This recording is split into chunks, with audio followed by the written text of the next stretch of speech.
ಇವತ್ತಿನ ವಾದ ವಿವಾದ ಕಾರ್ಯಕ್ರಮಕ್ಕೆ ಆತ್ಮೀಯ ಸ್ವಾಗತ. ನಮ್ಮ ಜೊತೆ ಇವತ್ತು ಸ್ಟುಡಿಯೋದಲ್ಲಿದ್ದಾರೆ ಕಾಂಗ್ರೆಸ್ ವಕ್ತಾರರಾದ ಪ್ರವೀಣ್ ಹಾಗೂ ಬಿಜೆಪಿ ವಕ್ತಾರರಾದ ಶ್ರೀನಿವಾಸ್ ಇವತ್ತು ನಮ್ಮ ಸ್ಟುಡಿಯೋದಲ್ಲಿದ್ದಾರೆ. ಇವತ್ತಿನ ಪ್ರಚಲಿತ ವಿದ್ಯಮಾನಗಳು ಹಾಗೆ ಏನು ಉತ್ತರ ಕರ್ನಾಟಕದಲ್ಲಿ ನಡೀತೈತೆ ಆಗಿರ್ತಕ್ಕಂಥ ಒಂದು ನೆರೆ ಹಾವಳಿಯಿಂದ ಏನು ಸಂತ್ರಸ್ತಿದ್ದಾರೆ ಆ ಒಂದು ವಿವಾದಕ್ಕೆ ಸಂಬಂಧಪಟ್ಟಂತೆ ನಾವಿವತ್ತು ಚರ್ಚೆ ಮಾಡ್ತಾ ಇದ್ದೀವಿ. ರಾಜ್ಯದಲ್ಲಿ ಇಂತಹ ಸ್ಥಿತಿಯಲ್ಲೂ ಯಾವ ರೀತಿ ಆಡಳಿತ ಪಕ್ಷ ಆಗಲಿ ಅಥವಾ ವಿರೋಧ ಪಕ್ಷ ಅದನ್ನು ಯಾವ ಥರ ಸಮರ್ಥನೆ ಮಾಡಿಕೊಂಡಿದೆ, ಜೊತೆಗೆ ಆಡಳಿತ ಪಕ್ಷ ಅದನ್ನು ಎಷ್ಟು ಸಮರ್ಪಕವಾಗಿ ಆ ಸಮಸ್ಯೆಯನ್ನು ಬಗೆಹರಿಸುವಲ್ಲಿ ಪ್ರಯತ್ನ ಮಾಡಿದೆ, ಈ ಬಗ್ಗೆ ಮಾತಾಡಲಿಕ್ಕೆ ನಮ್ಮ ಸ್ಟುಡಿಯೋಕ್ಕೆ ಬಂದಿರತಕ್ಕಂಥ ಇಬ್ಬರು ಧುರೀಣರಿಗೂ ಆತ್ಮೀಯ ಸ್ವಾಗತ. ನಮಸ್ಕಾರ. ನಮಸ್ಕಾರ. ನಮಸ್ಕಾರ. ನಮಸ್ಕಾರ.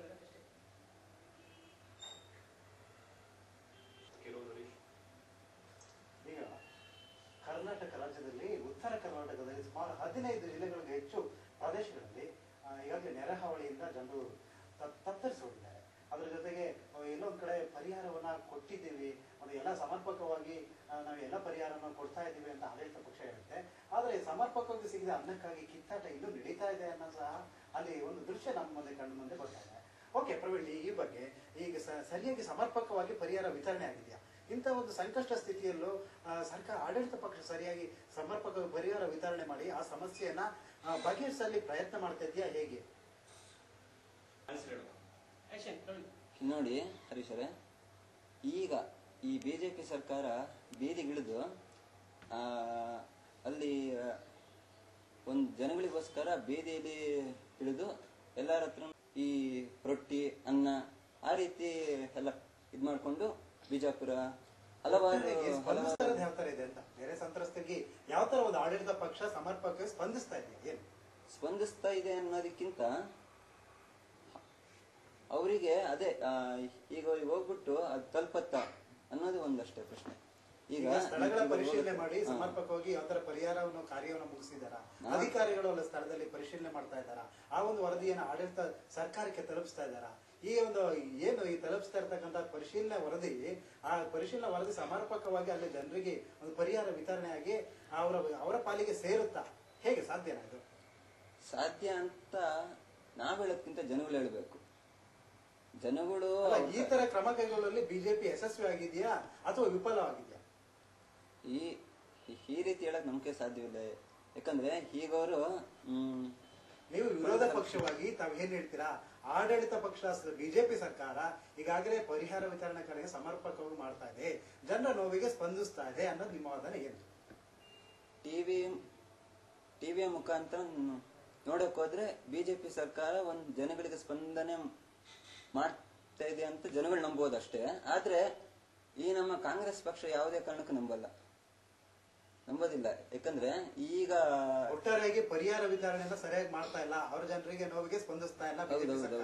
ಹೌದು, ಬಿಜೆಪಿ ಸರ್ಕಾರ ಬರೀ ಬಾಯಲ್ಲಿ ಹೇಳೋದಕ್ಕಿಂತ ಅವರು ಫಂಡ್ ಕಲೆಕ್ಟ್ ಮಾಡಿದ್ದಾರೆ. ಆದ್ರೆ ಅದ್ರಲ್ಲಿ ಹೋಗ್ಬಿಟ್ಟು ಇನ್ನು ಸೇರಿಲ್ಲ, ಮುಂದೆ ಸೇರುತ್ತೋ ಇಲ್ವೋ ಅನ್ನೋದು ನೋಡ್ಬೇಕು. ಆದ್ರೆ ಅಲ್ಲಿ ಆ ಹಲವು ರಾಜ್ಯಗಳಲ್ಲಿ ಹಲವು ಜಿಲ್ಲೆಗಳಲ್ಲಿ ಈ ಜನರು ಅನ್ನಕ್ಕೋಸ್ಕರ ನೀರಿಗೋಸ್ಕರ ರಾಪಾಡ್ತಾ ಇದ್ದಾರೆ. ಅಂದ್ರೆ ಅವರ ಒಬ್ಬರಿಗಾದ್ರೂ ನಮ್ಗೆ ಸಿಗೋದಿಲ್ಲ. ಇವರು ಫಂಡ್ ನ ಕಲೆಕ್ಟ್ ಮಾಡ್ಕೊಂಡು ಅವ್ರಿಗೆ ಕೊಟ್ರೆ ಅದ್ರಲ್ಲಿ ಅಪ್ಪ ಊಟ ಮಾಡಿದ್ರೆ ಅಮ್ಮಗಾಗಲ್ಲ, ಅಮ್ಮ ಊಟ ಮಕ್ಳಿಗಾಗೋದಿಲ್ಲ.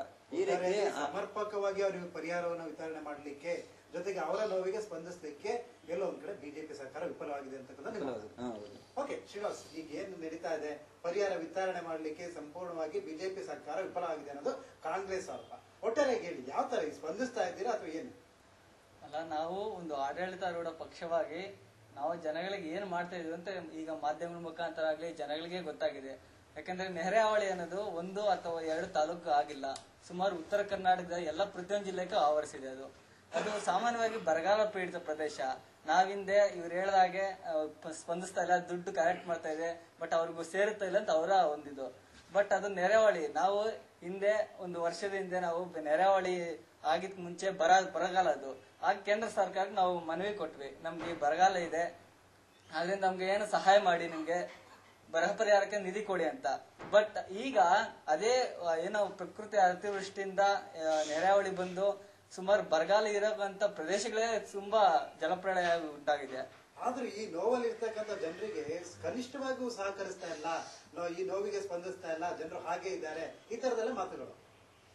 ಅದು ಜನಗಳಿಂದ ಬರ್ಲಿ. ಯಾಕಂದ್ರೆ ನಾವು ಆಡಳಿತ ಪಕ್ಷ ಆಗಿ ನಾವು ಕರೆಕ್ಟ್ ನಾವು ಸಮರ್ಪಕವಾಗಿ ನಾವು ವಿತರಿಸ್ತಾ ಇದ್ವಿ. ಯಾಕಂದ್ರೆ ನೀವೇ ನೋಡ್ತಾ ಇದ್ವಿ, ನಾವೇ ಒಬ್ಬ ನಮ್ಮ ಮುಖ್ಯಮಂತ್ರಿ ಆದ BS ಯಡಿಯೂರಪ್ಪ ಒಬ್ಬ ಜನನಾಯಕ, ಅವರೇ ಬೀದಿಗಿಳಿದು ಪ್ರತಿಯೊಂದು ಈ ಕಾಂಗ್ರೆಸ್ ಮಾಡ್ತಾ ಇರೋದು ಸುಮ್ನೆ ಅವರು ಒಂದು ಅವರ ಪ್ರಚಾರಕ್ಕಾಗಿ ಈ ತರ ಆರೋಪ ಮಾಡ್ತಾ ಇದ್ದಾರೆ. ಅವರ ಆರೋಪದಲ್ಲಿ ಯಾವುದೇ ಹುರುಳಿಲ್ಲ ಅಂತಕ್ಕಂಥದ್ದು ಏನು? ಹೌದು, ಸತ್ಯವಾದ ಮಾತದು. ಯಾಕಂದ್ರೆ ಒಂದು ಈಗ ಸಮಾಜ ಸೇವೆ ಅಥವಾ ಒಂದು ಪಕ್ಷ ಭೇದ ಮರೆತು ಈ ಕಾರ್ಯಕ್ಕೆ ನಾವು ಎಲ್ಲರೂ ಪ್ರತಿಯೊಬ್ಬರು ಮಾಡಬೇಕು. ಆದ್ರೆ ಇಂತ ಪರಿಸ್ಥಿತಿಯಲ್ಲೂ ಅವರು ಸ್ಪಂದಿಸ್ತೀವಿ ಅಂತ ಹೇಳ್ತೀರಾ, ಆದ್ರೆ ಜನರು ಇನ್ನೂ ಅದೇ ರೀತಿ ಅನ್ನ ಸಿಕ್ಕಿಲ್ಲ, ನೀರ್ ಸಿಕ್ಕಿಲ್ಲ, ಕಿತ್ತಾಡ್ತಾ ಇದ್ದಾರೆ. ಯಾಕೆ ಆಗಲ್ಲ? ಅದು ನಾವು ಯಾಕಂದ್ರೆ ಸುಮ್ಮನೆ ಆಗಲ್ಲ. ಅದು ಪ್ರತಿಯೊಂದು ರಾಜ್ಯದಲ್ಲಿ ಮೂಲೆ ಮೂಲೆಯಿಂದ ನೀವೇ ನೋಡ್ತಾ ಇದ್ದೀವಿ, ಈ ನೆರೆ ಇದು ಸಂತ್ರಸ್ತರಿಗೆ ಮಹಾಪೂರನೇ ಹರಿದು ಬರ್ತಾ ಇದೆ. ಪ್ರತಿಯೊಂದು ಹಿಡಿದು ಹಣದಿಂದ ಹಿಡಿದು ಅವ್ರಿಗೆ ಅನ್ನ, ಆಹಾರ, ಊಟ, ಪ್ರತಿಯೊಂದು ಪಾತ್ರ ಪ್ರತಿಯೊಂದರಲ್ಲೂ ಅದು ನಾವು ಜನಗಳೇ ನಮ್ಮ ಸರ್ಕಾರದ ಮೇಲೆ ನಂಬಿಕೆ ಇಟ್ಟು ಅವರ ಸ್ವತಃ ಸ್ವಯಂ ಪ್ರೇರಿತವಾಗಿ ಬಂದಿದ್ದಾರೆ. ಮತ್ತು ನಾವು ಬೀದಿಗಿಳಿದು ನಾವು ಪ್ರತಿಯೊಬ್ಬ ಜನಗಳಿಂದ ಎಲ್ಲ ಫಂಡ್ ನಾವು ನಿಧಿ ಬೇಡ್ತಾ ಇದ್ವಿ. ಕರೆಕ್ಟ್ ಆಗಿ ಅದು ಇಷ್ಟ ಆಗುತ್ತೆ. ಈಗಾಗಲೇ 600 ಕೋಟಿ ರೂಪಾಯಿ ಆಗಿದೆ. ಅದ್ ನಾವು ಶ್ವೇತಪತ್ರದ ಮೂಲಕ ಪ್ರತಿಯೊಂದು 1 ರೂಪಾಯಿ ದಾಖಲೆ ಕೊಡ್ತೀವಿ. ಒಟ್ಟಾರೆ ದೇಣಿಗೆನ ಸಂಗ್ರಹ ಮಾಡಿದಿರಿ, ಕೋಟಿಗಟ್ಟಲೆ ದೇಣಿಗೆ ಸಂಗ್ರಹ ಮಾಡಿದಿರಿ. ಆ ದೇಣಿಗೆ ಎಲ್ಲ ಸಂಪೂರ್ಣವಾಗಿ ಆ ನೆರೆ ಹಾವಳಿಯಿಂದ ಸಂತ್ರಸ್ತರಿಗೆ ತಲುಪುತ್ತಾ? ಅದು ನಾವು ಶ್ವೇತಪತ್ರ ಹೊಡಿಸ್ತೀವಿ. ಯಾಕಂದ್ರೆ ಕಾರ್ಯಾಚರಣೆಗೆ ಬೇಕಲ್ಲ, ನಿಧಿ ನಮ್ಮ ಹತ್ರ ಇದೆ. ಪ್ರತಿಯೊಂದು ಹಂತದಲ್ಲಿ ಯಾವ ರೀತಿ ಹೇಗ್ ಬೇಕು ಅಂತ ನಿಮ್ಮ ಈ ತರ ಜನಪ್ರಿಯವಾಗಿ ನೀವು ಎಲ್ಲಾ ರೀತಿ ಸಮರ್ಪಕ ವಿತರಣೆ ಮಾಡಿದ್ರು, ಯಾಕೆ ವಿರೋಧ ಪಕ್ಷಗಳು ನಿಮ್ ಬಗ್ಗೆ ಸರಿಯಾಗಿ ಸಮರ್ಪಕವಾಗಿ ವಿತರಣೆ ಮಾಡ್ತಾ ಇಲ್ಲ, ಜನರ ನೋವಿಗೆ ಸ್ಪಂದಿಸ್ತಾ ಇಲ್ಲ? ಯಾಕೆ ಈ ಆರೋಪ ಬರುತ್ತೆ? ಅಲ್ಲಿ ಎಲ್ಲೋ ಒಂದ್ ಕಡೆ ನೀವು ಸ್ಪಂದಿಸುವಲ್ಲಿ ವಿಫಲರಾಗಿದ್ರೆ ಏನು? ಖಂಡಿತ ಇಲ್ಲ. ಯಾಕಂದ್ರೆ ಒಂದು ಆಡಳಿತ ಪಕ್ಷದ ವಿರೋಧ ಪ್ರತಿಯೊಂದು ಪಕ್ಷನ ಅದೇ ಮಾಡ್ತೀವಿ. ವಿರೋಧ ಪಕ್ಷ ಪ್ರತಿಪಕ್ಷದವರು ನಾವ್ ಏನೇ ಮಾಡಿದ್ರು ಅದಕ್ಕೆ ಮಸಿಬಾಳೆ ಅಂತ ಪ್ರಯತ್ನ ಮಾಡ್ತಾ ಇರ್ತೇವೆ. ಅದನ್ನ ಸಹಜವಾಗಿ ಅವ್ರ ಮಾತಲ್ಲಿ ಬಂದೇ ಪ್ರವೀಣ್ ಅವ್ರು ಹೇಳಿದ್ರು ಸಮರ್ಪಕ ವಿತರಣೆ ಆಗ್ತಾ ಇಲ್ಲ, ಆದ್ರೆ ಈ ಜನರು ನೋವಲ್ಲೇ ಇದ್ದಾರೆ, ಇನ್ನೂ ಅನ್ನ ಸಿಗ್ತಾ ಇಲ್ಲ, ನೀರ್ ಸಿಗ್ತಾ ಇಲ್ಲ, ಕಿತ್ತಾಡ್ತಾ ಇದ್ದಾರೆ. ಏನಂತ? ಇಲ್ಲ, ಖಂಡಿತ ಇಲ್ಲ. ಅಲ್ಲಿ ನಾವು ಪ್ರವೀಣ್ ಹೇಳೋ ಪ್ರಕಾರ ಅವ್ರು ಹೇಳ್ತಿರೋದು ಕೇವಲ ಆರೋಪದಲ್ಲಿ ಗುರುಳಿಲ್ಲ, ಅವ್ರ ಪ್ರಚಾರ ಕೇಳ್ಕೊಂತವ್ರೇನೋ ಅಂತ. ಅವ್ರ ಪ್ರಚಾರಕ್ಕೆ ಅಂದ್ರೆ ಅವ್ರಿಗೆ ಬಿಟ್ಟ ವಿಷಯ. ಬಟ್ ಇದೆ ಅಲ್ಲಿ ಸಮಸ್ಯೆ ಇದೆ. ಆದ್ರೆ ನಾವು ಪ್ರತಿಯೊಂದು ತ್ವರಿತಗತಿಯಲ್ಲಿ ಪ್ರತಿಯೊಂದು ನಾವು ಏನು ಕ್ರಮ ಕೈಗೊಳ್ಬೇಕು ಅದು ಸಾಧ್ಯವಾದಷ್ಟು ಮಟ್ಟಿಗೆ. ಯಾಕಂದ್ರೆ ಅಲ್ಲಿ ಸಂಚಾರ ವ್ಯವಸ್ಥೆ, ವಿದ್ಯುತ್, ಪ್ರತಿಯೊಂದು ಶಾಲೆಗಳಿಲ್ಲ, ಮಕ್ಕಳಿಗೆ ಅನ್ನದ ಹಾಹಾಕಾರ ಇದೆ, ಒಪ್ಕೊಂತ ಇದೆ. ಬಟ್ ನಾವು ಸಾಧ್ಯ ಮಟ್ಟಿಗೆ ಒಂದು ಪ್ರತಿಶತ ಒಂದು 60% ಮೇಲ್ಪಟ್ಟು ನಾವು ಪ್ರಯತ್ನ ಮಾಡ್ತಾ ಇದೀವಿ. ಮತ್ತೆ ಅದಕ್ಕೆ ಇನ್ನೂ ಹೆಚ್ಚಿನ ಕಾರ್ಯಕ್ರಮ ಹಾಕೊಂತೀವಿ. ನೀವು ಪರಿಹಾರ ನೀಡೋದಕ್ಕೆ ಕೇಂದ್ರ ಸರ್ಕಾರವನ್ನೇ ಕೈ ತೋರಿಸ್ತೀರಾ? ಕೇಂದ್ರ ಸರ್ಕಾರ ಹಣ ಬಿಡುಗಡೆ ಮಾಡ್ಲಿ, ಕೋಟಿಗಟ್ಟಲೆ ಹಣನ ನಮಗೆ ಬಿಡುಗಡೆ ಮಾಡಿ, ಇಷ್ಟು ಬೇಕು ಅಷ್ಟು ಬೇಕು ಅಂತ ಒತ್ತಾಯ ಮಾಡ್ತೀರಾ. ಆದ್ರೆ ರಾಜ್ಯ ಸರ್ಕಾರದ ಫಂಡ್ ಇಂದ ಇದುವರೆಗೂ ವಿತರಣೆ ಮಾಡ್ತಕ್ಕಂಥ ಕೆಲಸಕ್ಕೆ ಮುಂದಾಗ್ಲಿಲ್ಲ. ಈ ತರ ಒಂದು ಪ್ರಶ್ನೆಗಳು ಸಹ ಉದ್ಭವಿಸಿದೆ. ಅದು ಮಾಡ್ತೀವಿ. ಅದೇ ನಾವ್ ಹೇಳ್ತಾ ಇಲ್ವಾ, ಕೇಂದ್ರ ಸರ್ಕಾರದ ಪ್ರತಿಯೊಂದು ಒತ್ತಾಯ ಮಾಡೋದು ಕೇಂದ್ರ ಸರ್ಕಾರ ವಿತರಣೆ ಮಾಡಿಲ್ಲ. ಅಲ್ಲ, ರಾಜ್ಯ ಸರ್ಕಾರದಲ್ಲಿ ಏನು ಇವರಿದ್ದಾರೆ, ಇವರು ಅನಗತ್ಯವಾಗಿ ಖರ್ಚು ವೆಚ್ಚಗಳು ಮಾಡಿಬಿಟ್ಟು ಖಜಾನೆ ಖಾಲಿ ಮಾಡಿದ್ದಾರೆ ಅಂತ ಇವ್ರ ಆರೋಪ ಇದೆ. ಬಟ್ ಇಲ್ಲ, ನಾವು ಅಭಿವೃದ್ಧಿ ಕಾರ್ಯದಲ್ಲಿ ನಿಧಿ ನಮ್ಮಲ್ಲೂ ಇದೆ. ಬಟ್ ನಾವು ಈ ಜನರಿಂದ ಮತ್ತು ನಮ್ಮ ಈ ಜನಸ್ಪಂದನೆ ಹೆಂಗಿದೆ ನಮ್ಮ ಸರ್ಕಾರಕ್ಕೆ ಅಂದ ರೀತಿ ಈಗ ನೀವು ಮಾಧ್ಯಮಗಳಲ್ಲಿ ನೋಡ್ತಾ ಇದ್ದೀರಾ. ಸೊ ನಮ್ಮ ಹತ್ರ ಖಜಾನೆಯಲ್ಲಿ ಇದೆ, ನಾವು ಅದನ್ನ ಇನ್ವೆಸ್ಟ್ ಮಾಡ್ತೀವಿ. ಮತ್ತೆ ಏನು ಒಂದು ಮುಖ್ಯವಾದ ವಿಷಯ ಅಂದ್ರೆ ಕೇಂದ್ರ ಸರ್ಕಾರದ ಅದು ರಾಜ್ಯಗಳಿಗೇನೆ ಎಲ್ಲ ಒಂದು ಆಡಳಿತ ಚಿಕ್ಕಣ ಅದರಲ್ಲೇ ಇರುತ್ತೆ. ಸೊ ಅದು ಪ್ರತಿಯೊಂದು ಕೇಂದ್ರ ಸರ್ಕಾರದ ಅದು ಒಂದು ಜವಾಬ್ದಾರಿ, ಕರ್ತವ್ಯ ಅದು ಕೊಡ್ಬೇಕನ್ನೋದು.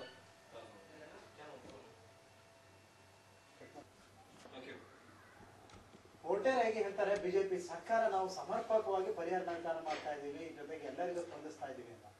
ಆದ್ರೆ ಇದನ್ನ ಕಾಂಗ್ರೆಸ್ ನಿಜವಾಗ್ಲೂ ಅಲ್ಲಗಳಿದ್ದಾರೆ. ಇದು ಕಾಂಗ್ರೆಸ್ ಯಾಕೆ ವಿರೋಧವನ್ನು ವ್ಯಕ್ತಪಡಿಸ್ತಾ ಇದೆ? ಈ ತರ ನೆರೆ ಹಾವಳಿಯಿಂದ ಸಂತ್ರಸ್ತರಿಗೂ ಸಹ ಈ ತರ ಸ್ಪಂದಿಸಿಲ್ಲ ಅನ್ನೋ ಮಾತನ್ನ ಆಗಾಗ್ಗೆ ಹೇಳ್ತಿದೆ. ಇದು ಅವರ ಸ್ವಪ್ರಚಾರಕ್ಕೂ ಅಥವಾ ಏನು ಅನ್ನೋದೇ ನಮ್ಗೆ ಗೊತ್ತಾಗಿದೆ. ಅದ್ರ ಬಗ್ಗೆ ಅವರನ್ನೇ ಕೇಳೋಣ. ಪ್ರವೀಣ್, ಈಗ ನೀವ್ ಹೇಳ್ತೀರಾ ಒಟ್ಟಾರೆಯಾಗಿ ಬಿಜೆಪಿ ಸರ್ಕಾರ ಸ್ಪಂದಿಸ್ತಾ ಇಲ್ಲ. ಯಾಕೆ ಬಿಜೆಪಿ ಸರ್ಕಾರ ಸಂಪೂರ್ಣ ಸ್ಪಂದಿಸ್ತಾ ಇದೀವಿ? ನಾವು ಬೀದಿಗಿಳಿದು ಸಹ ಕಲೆಕ್ಟ್ ಮಾಡಿ ಜನರಿಗೆ ಸ್ಪಂದಿಸ್ತಕ್ಕಂಥ ಕಾರ್ಯ ಮಾಡ್ತಾ ಇದ್ದೀವಿ. ಆದ್ರೆ ಇವರ ಆರೋಪದಲ್ಲಿ ಯಾವುದೇ ಹುರುಳಿಲ್ಲ. ಈಗ ಬಿಜೆಪಿ ಸರ್ಕಾರ ಮಾಡ್ತಿರೋ ಸರಿನೇ, ಆದ್ರೆ ಇವ್ರು ಮಾಡ್ತಿರೋ ಒಂದ್ ಕಡೆಯಿಂದ ಸರಿ ಅಷ್ಟೇ. ಆದ್ರೆ ಜನಗಳಿಗೋಸ್ಕರ ಜನಗಳಿಂದ ಕಲೆಕ್ಟ್ ಮಾಡ್ಕೊಡ್ತಾ ಇದಾರೆ. ಪ್ರತಿಯೊಬ್ಬ ಶಾಸಕರ ಖಜಾನೆಯಲ್ಲಿ ಕಾಲಭಾಗ ಕೊಟ್ರೆ ಎಷ್ಟೋ ಅವರ ಹೊಟ್ಟೆ ತುಂಬುತ್ತೆ. ಆದ್ರೆ ಇವರು ಆ ರೀತಿ ಮಾಡ್ತಿಲ್ಲ. ಇವರು ಸ್ವಂತ ಹಣ ಏನಾಗ್ತಿಲ್ಲ, ಬಡವರಿಂದಾನೆ ನಮ್ಮ ಸ್ಪಂದಿಸ್ತಾ ಇದ್ದಾರಾ? ನೋವಿಗೆ, ಸಂತ್ರಸ್ತರ ನೋವಿಗೆ ಬಿಜೆಪಿ ಸ್ಪಂದಿಸ್ತಾ ಇದೆಯಾ ಇಲ್ವಾ? ಈ ರೀತಿ ಎಲ್ಲರೂ ಮಾಡ್ತಾರೆ. ಈ ರೀತಿ ನಮ್ಮ ಕಾಂಗ್ರೆಸ್ನವ್ರು ಬೀದಿಗಿಳಿದ್ರೆ ಗ್ಯಾರಂಟಿ ಆಗುತ್ತೆ.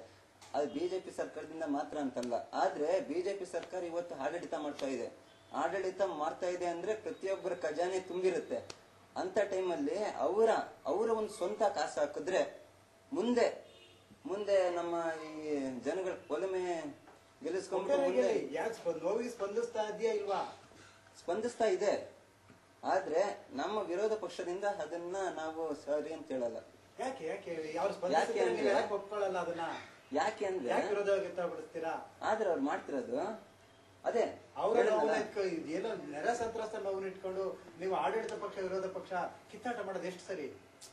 ಇವಾಗ ನೋಡಿ, ಇವಾಗ ನಮ್ಮ BS ಯಡಿಯೂರಪ್ಪನವರ ಆಡಳಿತದಲ್ಲಿ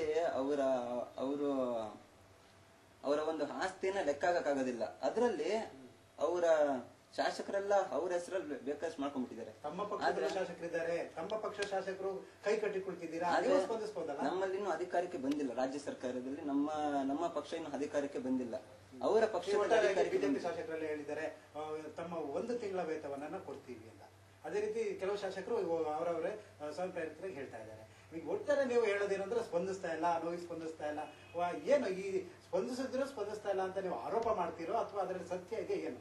ಆದ್ರೆ ಜನಗಳ ಒಂದು ಕಷ್ಟಕ್ಕೆ ಬಿಜೆಪಿ ಸರ್ಕಾರ ಮಾತ್ರ ಸ್ಪಂದಿಸ್ತಿಲ್ಲ. ಅದಕ್ಕೆ ಜನಗಳ ದುಡ್ಡು ಹೋಗ್ತಾ ಇದೆ. ಬಿಜೆಪಿ ಸರ್ಕಾರದಿಂದ ಯಾವುದೇ 1 ರೂಪಾಯಿ ಹೋಗಿಲ್ಲ. ಬಿಜೆಪಿ ಸರ್ಕಾರ ಜನಪ್ರಿಯತೆ ನೋಡಿ ಜನರೆಲ್ಲ ಸ್ಪಂದಿಸ್ತಾ ಇದ್ದಾರೆ, ಕೋಟಿ ದುಡ್ಡು ಕೊಡ್ತಾ ಇದ್ದಾರೆ, ಜನರ ನೋವಿಗೆ ಸ್ಪಂದಿಸ್ತಾ ಇದ್ದಾರೆ. ಅದಕ್ಕೆ ಕಾರಣ ಏನು ಅಂದ್ರೆ ಬಿಜೆಪಿ ಸರ್ಕಾರ ಸಂಪೂರ್ಣವಾಗಿ ತುಂಬಾ ಉತ್ತಮವಾದ ಆಡಳಿತವನ್ನ ರಾಜ್ಯದಲ್ಲಿ ಮಾಡ್ತಾ ಇದೆ. ಹೀಗಾಗಿ ಜನಸ್ಪಂದನೆ ಸಹ ನಮಗೆ ಇಲ್ಲಿ ಒಂದು ಹಿಡಿದ ಕೈಗನ್ನಡಿ ಆಗಿದೆ ಅನ್ನೋ ಮಾತನ್ನ ಹೇಳ್ತೇವೆ. ಅದು ಅವರ ಪ್ರಚಾರಕ್ಕೋಸ್ಕರ ಹೇಳ್ಕೊಳ್ಳುವಂತ ಮಾತು, ಜನಗಳ ಬಾಯಿಂದ ಬರಬೇಕು. ಇವ್ರು ಹೇಳ್ತಾರೆ ನಮ್ಮ ಬಿಜೆಪಿ ಸರ್ಕಾರ ಇಂದು ಜನಗಳಿಗೆ ಪರಿಹಾರ ಕೊಡ್ತಾ ಇದೆ. ಯಾರು ದುಡ್ಡು ಕೊಡ್ತಾ ಇದೆ ಅಂತ ಫಸ್ಟ್ ಮೊದಲು ಶ್ರೀನಿವಾಸ್ ಹೇಳಿದ್ರು ಏನಂತಂದ್ರೆ ನಮ್ಮ ಸರ್ಕಾರ ಸಂಪೂರ್ಣವಾಗಿ ಸ್ಪಂದಿಸ್ತಾ ಇದೆ ಅಂತ. ನೀವ್ ಯಾಕೆ ಅದನ್ನ ಸ್ಪಂದಿಸ್ತಾ ಇಲ್ಲ ಅಂತೀರಾ? ಯಾವ ತರ ಸಾಬೀತು ಮಾಡ್ತೀರಾ ನೀವು? ಈಗ ನಮ್ಮ ರಾಜ್ಯ ಸರ್ಕಾರದಿಂದ ಹಣ ಹೋಗಿದೆ, ಎಷ್ಟೋಗಿದೆ ಲೆಕ್ಕ ಕೊಡ್ತಿದ್ಯಾ? ಇಷ್ಟೇ ಹೋಗಿದೆ ಅಂತ ಲೆಕ್ಕ ಕೊಡ್ತಿದ್ಯಾ? ಅಲ್ಲಿ ಹೋಗ ಅವ್ರಿಗೆ ಮುಟ್ಟತ್ತೇನೆ ಗ್ಯಾರಂಟಿನೂ ಇಲ್ಲ. ಇವರು ಅವರು ಪರಿಹಾರ ಹಣ ಸಮರ್ಪಕವಾಗಿ ತಲುಪೋದಿಲ್ಲ. ಇವರು ಎಲ್ಲೆಲ್ಲ ಒಂದ್ ಕಡೆ ಯಾವ್ದೇ ಒಂದ್ ಮೂಲೆಗೆ ಹೋಗುತ್ತೆ ಅನ್ನೋದು ಗೊತ್ತಾಗಲ್ಲ. ನೋವಲ್ಲಿರೋರು ನೋವಲ್ಲೇ ಇರ್ತಾರೆ. ಆದ್ರೆ ಈ ರೀತಿ ಆಡಳಿತ ಎಲ್ಲರೂ ಮಾಡ್ತಾರೆ. ಅದ್ರಲ್ಲಿ ಬಿಜೆಪಿ ಏನ್ ದೊಡ್ಡದಲ್ಲ ಅಂತ ಹೇಳ್ತಾರೆ. ಏನು ಖಂಡಿತ ಆ ವಿಷಯ ಮತ್ತೆ ಹೇಳ್ತೀನಿ ನಾನು, ಅದಕ್ಕೂ ಉತ್ತರ ಕೊಡ್ತೀನಿ. ಹಿಂದೆ ಹೇಳಿರೋರು ಯಾವೊಬ್ಬ ಬಿಜೆಪಿ ಶಾಸಕನು ಕೊಟ್ಟಿಲ್ಲ ಅಂತ. ಅದು ತಪ್ಪು, ಅವ್ರ ಗ್ರಹಿಕೆ ತಪ್ಪು. ನಾವು ಕೇಂದ್ರಕ್ಕೆ ಹಣ ಒತ್ತಾಯ ಮಾಡಿ ಮನವಿ ಮಾಡಿದ್ವಿ ಹೊರತು ನಾವು ನಮ್ಮ ಈಗಾಗಲೇ ರಾಜ್ಯ ಸರ್ಕಾರದ ಏನ್ ನೌಕರರು ಇರ್ತಾರೆ, ಸರ್ಕಾರಿ ನೌಕರರು, ಅವ್ರದ ಒಂದು ಸುಮಾರು 40 ಕೋಟಿ ಅಷ್ಟು ಅವರ ವೇತನದಲ್ಲಿ ನಾವು ಹಿಡಿತಿದ್ವಿ. ಜನಗಳಿಂದ ಬಂದಿದೆ. ಪ್ರತಿಯೊಬ್ಬ ಶಾಸಕನು ಕೊಟ್ಟಿದ್ದೆ, ಸ್ವಯಂ ಪ್ರೇರಿತ ಕೊಟ್ಟಿದ್ದಾರೆ. ಅದು ಬಿಟ್ಟು ಶಾಸಕರ ಅಭಿವೃದ್ಧಿ ನಿಧಿ ಅಂದ್ಬಿಟ್ಟು ಸುಮಾರು 75 ಲಕ್ಷದಿಂದ 1 ಕೋಟಿ ರೂಪಾಯಿ ಒಂದು ವರ್ಷಕ್ಕೆ ಬರುತ್ತೆ. ಸೊ ಅದರಲ್ಲಿ ಪ್ರತಿಯೊಬ್ಬ ಶಾಸಕರು 10 ಲಕ್ಷ ರೂಪಾಯಿ ಅವ್ರು ಡೊನೇಟ್ ಮಾಡಿದ್ರು, ನಾವು ಕೊಡ್ತಾ ಇದ್ದೀವಿ. ಅದು ತಿಳ್ಕೊಂಡಿರೋ ಅವ್ರು ಏನೇನೋ ಮಾತಾಡಿದ್ರೆ ನಾವು ಅದೇನು ಅಸಂಬದ್ಧ ಆಗುತ್ತೆ. ಹೌದು, ಖಂಡಿತ ಏನು ಇಲ್ಲ. ಸುಮ್ನೆ ರಾಜಕೀಯ ಬಣ್ಣ ಬಳಿಯೋದಲ್ಲ ಇಂಥ ವಿಷಯಗಳಲ್ಲಿ. ಪಕ್ಷಭೇದ ಮರೆತು ಎಲ್ಲ ಒಂದು ಮಿಡಿದ ಹೃದಯದಿಂದ ಎಲ್ಲರೂ ಸಹಕಾರ ಕೊಡ್ತಾರೆ. ನೀವು ಎಲ್ಲೊಂದ್ ಕಡೆ ಪಕ್ಷ ಈ ರಾಜಕೀಯವನ್ನ ಬೆರೆಸ್ತೀರಾ, ಕೇಂದ್ರ ಸರ್ಕಾರದ ಜೊತೆ ಕೈ ತೋರಿಸ್ತೀರಾ, ರಾಜ್ಯ ಸರ್ಕಾರದ ಪರಿಸ್ಥಿತಿ ಇದೇನು? ಆಗಲ್ಲ. ಒಂದು ಕೇಂದ್ರ ಸರ್ಕಾರ ಅಂದ್ರೆ ಅದು ಅತ್ಯುನ್ನತವಾದ ಒಂದು ವ್ಯವಸ್ಥೆ. ಸೊ ಪ್ರತಿಯೊಂದು ರಾಜ್ಯ ಅದು ಏನೋ ತುಂಬಾ ನೆರೆಹಾವಳಿ, ಭೂಕಂಪ, ತುಂಬಾ ಅತಿವೃಷ್ಟಿ ಅನಾವೃಷ್ಟಿ ಆದಾಗ ಅದು ಕೇಂದ್ರ ಸರ್ಕಾರದ ಒಂದು ಏನು ಜವಾಬ್ದಾರಿ. ಖಂಡಿತ ಅದು ಒಂದು ರಾಜ್ಯಕ್ಕೆ ಅದು ರಕ್ಷಣೆ ಕೊಡಬೇಕು. ಜೊತೆಗೆ ನಮ್ಮಲ್ಲಿ ಹಣ ಇದೆ, ನಾವು ಬಿಡುಗಡೆ ಮಾಡ್ತೀವಿ. ಆದ್ರೆ ಒಂದು ಕೇಂದ್ರ ಸರ್ಕಾರ ಮನವಿ ಸಲ್ಲಿಸಿದ್ವಿ. ಮತ್ತೆ ಅವರ ಪಕ್ಷದ್ದು ಕಾಂಗ್ರೆಸ್ ಮಲತಾಯಿ ಧೋರಣೆ ತೋರುತ್ತೆ. ಕೇಂದ್ರ ಸರ್ಕಾರ ರಾಜ್ಯಕ್ಕೆ ಸಮರ್ಪಕ ಪರಿಹಾರ ವಿತರಣೆ ಮಾಡಲ್ಲ, ಹೀಗೆಲ್ಲ ಖಂಡಿತ ಅದು. ಯಾಕಂದ್ರೆ ಕೇಂದ್ರ ಸರ್ಕಾರ ಯಾವ್ದೇ ಇರ್ಲಿ, ರಾಜ್ಯದಲ್ಲಿ ಇನ್ನೊಂದು ಸರ್ಕಾರ ಇರ್ಲಿ, ಬಟ್ ಅವರು ಪಕ್ಷಾತೀತವಾಗಿ ನಮ್ಮ ಪಕ್ಷ ಇದೆ, ನಾವು ಅವ್ರಿಗೆ ತುಂಬಾ ಒತ್ತಾಯ ಕೊಡಬೇಕು ಅಂತ ಖಂಡಿತ ಯಾವತ್ತು ಇಟ್ಕೊಂಬಾರ್ದು. ಯಾರು ಎಲ್ಲರೂ ಜನಗಳೇ, ಎಲ್ಲರೂ ನಾಗರಿಕರೇ, ಇಲ್ಲಿ ಎಲ್ಲರೂ ಸರ್ಕಾರದ ಪ್ರಜೆಗಳೇ. ಸೊ ಆದ್ರಿಂದ ಇಲ್ಲಿ ಬಿಜೆಪಿ ಇದೆ ಅನ್ಬಿಟ್ಟು ಅಲ್ಲಿ ಕಾಂಗ್ರೆಸ್ ಇದೆ. ಆದ್ರಿಂದ ಅವರು ಖಂಡಿತ ಅದು ಅದರಲ್ಲಿ ಎಲ್ಲೋ ಒಂದ್ ಕಡೆ ಒಂದು ನಿಧಾನಗತಿ ವಿಳಂಬ ಮಾಡ್ತಾ ಇದ್ದಾರೆ ಅಥವಾ ಸರಿಯಾಗಿ ನಮ್ಗೆ ಸ್ಪಂದಿಸ್ತಾ ಇಲ್ಲ. ಈಗ ನೋಡಿ, ನೆರೆ ರಾಜ್ಯ ಆಂಧ್ರ ಪ್ರದೇಶ ಇದೆ, ಅಲ್ಲಿ ಕಾಂಗ್ರೆಸ್ ಪಕ್ಷ ಆಡಳಿತದಲ್ಲಿದೆ. ಅಲ್ಲಿ ಈ ಸುಮಾರು 250ಕ್ಕೆ ಮೇಲ್ಪಟ್ಟು ಜನ ಸತ್ತಿದ್ದಾರೆ, ಪ್ರಜೆಗಳು ಪ್ರಾಣ ಕಳ್ಕೊಂಡಿದ್ದಾರೆ, ಲಕ್ಷಾಂತರ ಕೋಟ್ಯಾಂತರ ರೂಪಾಯಿ ಆಸ್ತಿ ನಷ್ಟ ಆಗಿದೆ. ಬಟ್ ನಮ್ಗೋಲಿಸ್ಕೊಂಡು ಅರ್ಧಕ್ಕರ್ಧ ಇಲ್ಲ ನೆರೆ ರಾಜ್ಯ. ಯಾಕೆ ಪಕ್ಷಗಳು ಈ ತರ ನೋವಿನಲ್ಲಿ ಇರ್ತಕ್ಕಂಥವ್ರ ಮೇಲೆ ರಾಜಕೀಯ ಕಿತ್ತಾಟ ಮಾಡ್ತಾರಲ್ಲ, ಯಾಕೆ ಅಂತ? ಅದು ರಾಜಕೀಯ ಪಕ್ಷಗಳು ಅದೇ ರಾಜಕೀಯ ವ್ಯವಸ್ಥೆ ಆಗಿರೋದು. ಒಂದು ಸರ್ಕಾರ ಏನೊಂದು ಮಾಡುತ್ತಂದ್ರೆ ಮತ್ತೊಂದು ವಿರೋಧ ಪಕ್ಷದ ಗೂಬೆ ಕುರ್ಸಕ್ ಬರುತ್ತೆ ಹೊರತು ಅದರ ಸರ್ಕಾರದ ನಿಲುವಳಿ ಕಾರ್ಯಗಳನ್ನು ಯಾವತ್ತೂ ಪ್ರಶಂಸೆ ಮಾಡಕ್ ಹೋಗಲ್ಲ. ಪ್ರತಿಯೊಂದು ಏನೇ ಅಭಿವೃದ್ಧಿ ಕಾರ್ಯ ಮಾಡಿದ್ರೆ ಅದಕ್ಕೊಂದು ಎಲ್ಲೋ ಒಂದು ಕಪ್ಪು ಚುಕ್ಕೆ ತರಂತ ಪ್ರಯತ್ನ ಮಾಡ್ತಾನೆ ಇರುತ್ತದೆ. ಅದರಿಂದ ರಾಜಕೀಯದಲ್ಲಿ ಬೆಳೆಸೋ ಬೇಡ. ನಾವು ಪ್ರತಿಯೊಬ್ಬರು ಪಕ್ಷ ಭೇದ ಮರೆತು ಎಲ್ಲರೂ ಒಂದು ಮಾನವೀಯತೆ ದೃಷ್ಟಿಯಿಂದ ನಾವು ಸಹಾಯ ಮಾಡ್ಬೇಕಾಗುತ್ತೆ. ಬಿಜೆಪಿ ಅಂತ ಪ್ರಶಂಸೆಯ ಕಾರ್ಯಗಳೇನ್ ಮಾಡ್ತಾ ಇಲ್ಲ ರಾಜ್ಯದಲ್ಲಿ ಅಂತ ಯಾವ ರೀತಿ ಹೇಳ್ತೀರಾ? ಈಗ ಒಂದು ಉದಾಹರಣೆ ಕೊಡ್ತೀನಿ. ಅವರು ಜನಗಳಿಗೆ ಕೊಟ್ಟಿದೆ ನಾವು ಏನ್ ಮಾಡಿದೋ ಇಲ್ಲ ಅಂದ್ಬಿಟ್ಟು ಈಗ ಕೇಂದ್ರ ಸರ್ಕಾರ ನಾವು ಮನವಿ ಮಾಡಿದ್ವಿ, ಅದೇನೋ ಸ್ವಲ್ಪ ವಿಳಂಬ ಆಗಿದೆ ಅಥವಾ ಏನೋ ತಾರತಮ್ಯ ತೋರ್ತಾ ಇದೆ. ನಾವು ಪ್ರತಿಯೊಬ್ಬರು ಶಾಸಕರು ಎಲ್ಲರೂ ನಮ್ಮ ಸರ್ಕಾರದ ವತಿಯಿಂದ ಮಾಡಿದ್ವಿ. ಅದು ಬಿಟ್ಟು ನೀವೇ ಮಾಧ್ಯಮಗಳಲ್ಲಿ ನೀವೇ ನೋಡಿದೀರಾ, ಪ್ರತಿಯೊಂದು ರಾಜ್ಯ ಪ್ರಜೆಗಳು ನೋಡ್ತಾ ಇದಾರೆ. ಏನು ಈಗ ಪ್ರತಿಯೊಬ್ಬ ಅಂತ ಮುಖ್ಯಮಂತ್ರಿ ಮತ್ತು ಶಾಸಕರು ಎಲ್ಲ ಮಂತ್ರಿಗಳೆಲ್ಲ ಬೀದಿಗೆ ಇಳಿದವರು ಪ್ರತಿಯೊಂದು ಜನಗಳು ಮಾಡ್ತಾರೆ ಇದು ಕೋರಿದ್ದಾರೆ. ನಮ್ಮ ಸರ್ಕಾರದೇನೋ ಒಂದು 200 ಕೋಟಿ ರೂಪಾಯಿ 250 ರೂಪಾಯಿ ಕೊಟ್ರೆ ನಾವು ಕಲೆಕ್ಟ್ ಮಾಡ್ತೀವಿ ಜನಗಳಿಂದ ಅಂದ್ಬಿಟ್ಟು. ಆದ್ರೆ ನಮ್ಮ ನಿರೀಕ್ಷೆಗೆ ಮೀರಿ 600-650 ಕೋಟಿ ರೂಪಾಯಿ ಆಗಿದೆ. ಈಗ ಅದು ಏನಂತ ಹೇಳ್ತೇಳಿ? ನಮ್ಮ ಸರ್ಕಾರದ ಒಂದು ಕಾರ್ಯಯೋಜನೆ ಜನಪ್ರಿಯತೆಗೆ ಸ್ಪಂದಿಸ್ತಾ ಇದಾರೋ ಅಥವಾ ನೋವಿಗೆ ಸ್ಪಂದಿಸ್ತಾರೋ ಅದನ್ನೇ ಖಂಡಿತ ಅದು ನೋವಿಗೆ ಅಂದು ನಮ್ಮ ಏನು ರಾಜ್ಯದ ಜನಗಳೆಲ್ಲ ಖಂಡಿತ ಮಾನವೀಯ ಹೃದಯ ಇದೆ, ಸ್ಪಂದಿಸ್ತಾ ಇದ್ದಾರೆ. ಆದ್ರೂ ಒಂದು ಸ್ಪಂದಿಸೋದೊಂದು ಒಂದು ಸುಮಾರು ಒಂದು ಈ ಲೆಕ್ಕಾಚಾರ ಹೇಳ್ಬೇಕಂದ್ರೆ 400 ಕೋಟಿ ರೂಪಾಯಿ ಅಂತ ತಿಳ್ಕೊಳ್ಳಿ. ಆದ್ರೆ ನಮ್ಮ ಸರ್ಕಾರದ ಕಾರ್ಯಯೋಜನೆ ನಾವು ಸಮರ್ಪಕವಾಗಿ ದುಡ್ಡನ್ನ ಬಳಸ್ತೀವಿ. ಅವ್ರಿಗೆ ಪ್ರತಿಯೊಂದು ಒಂದೊಂದು ರೂಪಾಯಿ ಅವ್ರಿಗೆ ಯಾವ ರೀತಿ ಮೋಸ ಆಗದಿರಾಗಿ ಕರೆಕ್ಟ್ ಆಗಿ ಅವ್ರಿಗೆ ತಲುಪೋ ಫಲಾನುಭವಿ. ಆದ್ರೆ ಈಗ ಅನ್ನಕ್ಕಾಗಿ ಕಿತ್ತಾಡ್ತಾ ಇದ್ರೆ ಆಹಾಕಾರ ಇನ್ನೂ ತಲೆದೋರಿದೆ. ಸರಿಯಾಗಿ ಅವರಿಗೆ ವ್ಯವಸ್ಥಿತವಾಗಿ ಏನು ಸಾಮಾನ್ಯವಾಗಿ ಗಂಜಿ ಕೇಂದ್ರಗಳು ಸಹ ಸಮರ್ಪಕವಾಗಿ ಅವ್ರಿಗೆ ಏನು ವ್ಯವಸ್ಥೆ ನೀಡ್ತಾ ಇಲ್ಲ, ಅಧಿಕಾರಿಗಳು ಸ್ಪಂದಿಸ್ತಾ ಇಲ್ಲ. ಆಡಳಿತದ ವೈಖರಿ ಇಂತಹ ಗಂಜಿ ಕೇಂದ್ರಗಳು ಈ ಜನರ ಸ್ಥಿತಿ ಇದು ಆಡಳಿತ ವೈಖರಿ ಯಾವ ತರ ಐತೆ ಅಂತ ಹೇಳ್ಬಿಟ್ಟು ಅದೊಂದು ಹಿಡಿದ ಕನ್ನಡಿ ಆಗೈತೆ. ಈ ತರ ಎಲ್ಲ ಒಂದು ಮಾತುಗಳು ಬರ್ತಾ ಇದೆ ನೋಡಿ. ಅದು ನಾವು ಏನ್ ಈಗಾಗ್ಲೇ ಕೆಲವೊಂದ್ ಕಡೆ ಬಾಗಲಕೋಟೆಯಲ್ಲಿ ಕೆಲವು ಗಂಜಿ ಕೇಂದ್ರದ ಅಧಿಕಾರಿಗಳೇ ಬೀಗ ಹಾಕಿ ಸಂತ್ರಸ್ತನ ಬೀದಿ ತಳ್ಳಿದಾರಂತೆ ನಾವು ಮಾಧ್ಯಮಗಳು ಸಹ ನೋಡಿದ್ವಿ, ನಮ್ ಗಮನಕ್ಕೆ ಬಂದಿದೆ. ಸೊ ಅಂತವ್ರು ಏನಾಗಿದೆ ಸತ್ಯಾಂಶ ನಾವು ತಿಳ್ಕೊಂಡು ಅವ್ರಿಗೆ ಮುಂದಿನ ಕ್ರಮ ಜರುಗಿಸಕ್ಕೆ ನಾವು ಪ್ರಯತ್ನ ಎಲ್ಲ ಮಾಡಿದೀವಿ. ಈಗಾಗಲೇ ನಾನು ಅಲ್ಲಿನ DC ಅವ್ರಿಗೆ ನಾನು ಮಾಹಿತಿ ಕೊಟ್ಟಿದ್ದೀನಿ. ಸೊ ಈಗ ನಮ್ಮ ಸರ್ಕಾರದ ವತಿಯಿಂದ ಮಾಹಿತಿ ಕೊಟ್ಟಿದ್ದೀವಿ. ಆದ್ರೆ ನಾವು ಮುಂದೆ ಮಾಡ್ತಾ ಇದ್ದೀವಿ. ಅದು ಬಿಟ್ಟು ನಾವು ಈಗ ಎಲ್ಲ ಸಂಪೂರ್ಣ ರಸ್ತೆ ಹಾಳಾಗಿದೆ, ರೈಲ್ವೆ ಇದಾಗಿದೆ, ನಾವು ದೋಣಿ ಮುಖಾಂತರ ಊರಿಗೆ ಹೋಗ್ಬೇಕಾ ಅಂತ ಪರಿಸ್ಥಿತಿ ಬಂದಿದೆ. ಅದನ್ನ ಸ್ವಲ್ಪ ವಿಳಂಬ ಆಗ್ಬೋದು. ಅದಕ್ಕೆ ಅನ್ನಕ್ಕಾಗಿ ಪ್ರತಿಯೊಬ್ಬರು ಆಹಾಕಾರ ಪಡೆದಂತದ್ದು ಈ ವಿಷಯ ಅದು. ಬಟ್ ಒಂದು ನಾವು ನಮ್ಮ ಶಕ್ತಿ ಮೀರಿ ನಾವು ಪ್ರಯತ್ನ ಪಡ್ತಾ ಇದ್ವಿ. ಅದು ಸ್ವಲ್ಪ ಕಡಿಮೆ ಆಗುತ್ತೆ. ಈಗ ಎಲ್ಲೊಂದ್ ಕಡೆ ಇದು ಮಾಧ್ಯಮಗಳಲ್ಲಿ ಬಂದ್ಬಿಟ್ಟು ಎಲ್ಲೋ ಒಂದು ಬರುತ್ತೆ, ಅವ್ರ ಧರ್ಮ ಅವ್ರು ಮಾಡ್ತಿದ್ದಾರೆ. ಅದನ್ನೇ ದೊಡ್ಡ ವೈಭವೀಕರಣ ಮಾಡುವಂತ ಅವಶ್ಯಕತೆ ಇಲ್ಲ. ಅಲ್ಲಿ ಅದು ಸತ್ಯಾಂಶ ನಾವು ತಿಳ್ಕೊಬೇಕು. ಈಗ ಇವರು ಶ್ರೀನಿವಾಸ್ ಹೇಳಿದ್ರು ಮತ್ತೆ ಕಾಂಗ್ರೆಸ್ ಮತ್ತು ಬಿಜೆಪಿ ಪಕ್ಷ ಏನಂತಂದ್ರೆ ಈ ಕಾಂಗ್ರೆಸ್ ಒಟ್ಟಾರೆಯಾಗಿ ಮಾಹಿತಿ ಕೊರತೆಯಿಂದ ಇಲ್ಲಸಲ್ಲದ ಆರೋಪ ಮಾಡುತ್ತೆ. ನಮ್ಮ ಬಿಜೆಪಿ ಸರ್ಕಾರ ಸಂಪೂರ್ಣವಾಗಿ ತುಂಬಾ ಚೆನ್ನಾಗಿ ಕೆಲಸ ಮಾಡ್ತಾ ಇದೆ. ಈ ಏನು ಈ ಜನ ಸ್ಪಂದಿಸ್ತಾ ಇರೋದು ನಮಗೆ ಇಲ್ಲಿ ಒಂದು ಜನಸ್ಪಂದನೆಯ ಸಹ ನಮ್ಮ ಆಡಳಿತ ವೈಖರಿಯನ್ನ ಎತ್ತಿ ತೋರಿಸ್ತಾ ಇದೆ. ಆದ್ರೆ ಮಾಹಿತಿ ಕೊರತೆಯಿಂದ ಕಾಂಗ್ರೆಸ್ ಇಲ್ಲಸಲ್ಲದ ಆರೋಪ ಮಾಡುತ್ತೆ. ಅದು ಎಲ್ಲೊಂದ್ ಕಡೆ ಈ ತರ ಜನರ ನೋವನ್ನು ಇಟ್ಕೊಂಡು ಪ್ರಚಾರ ಪಡೆಯುತ್ತೆ ಅನ್ನೋದು ಒಂದ್ ಕಡೆ ಇವರು ಬಿಜೆಪಿ ಸರ್ಕಾರದ ಹೇಳಿಕೆ. ಆದ್ರೆ ಇನ್ನೊಂದ್ ಕಡೆ ಇವರು ಸ್ಪಂದಿಸ್ತಾ ಇಲ್ಲ ಅನ್ನೋದು ಕಾಂಗ್ರೆಸ್ ಆರೋಪ ಮಾಡ್ತಿದೆ. ಓಕೆ, ನಮ್ಮ ಚರ್ಚೆಯನ್ನ ಮುಂದುವರ್ಸೋಣ ಒಂದು ಚಿಕ್ಕ ಬ್ರೇಕ್ ನಂತರ.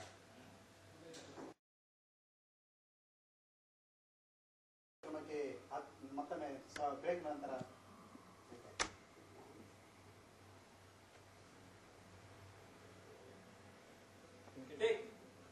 ವಾದವಿವಾದ ಕಾರ್ಯಕ್ರಮಕ್ಕೆ ಮತ್ತೊಮ್ಮೆ ಸ್ವಾಗತ.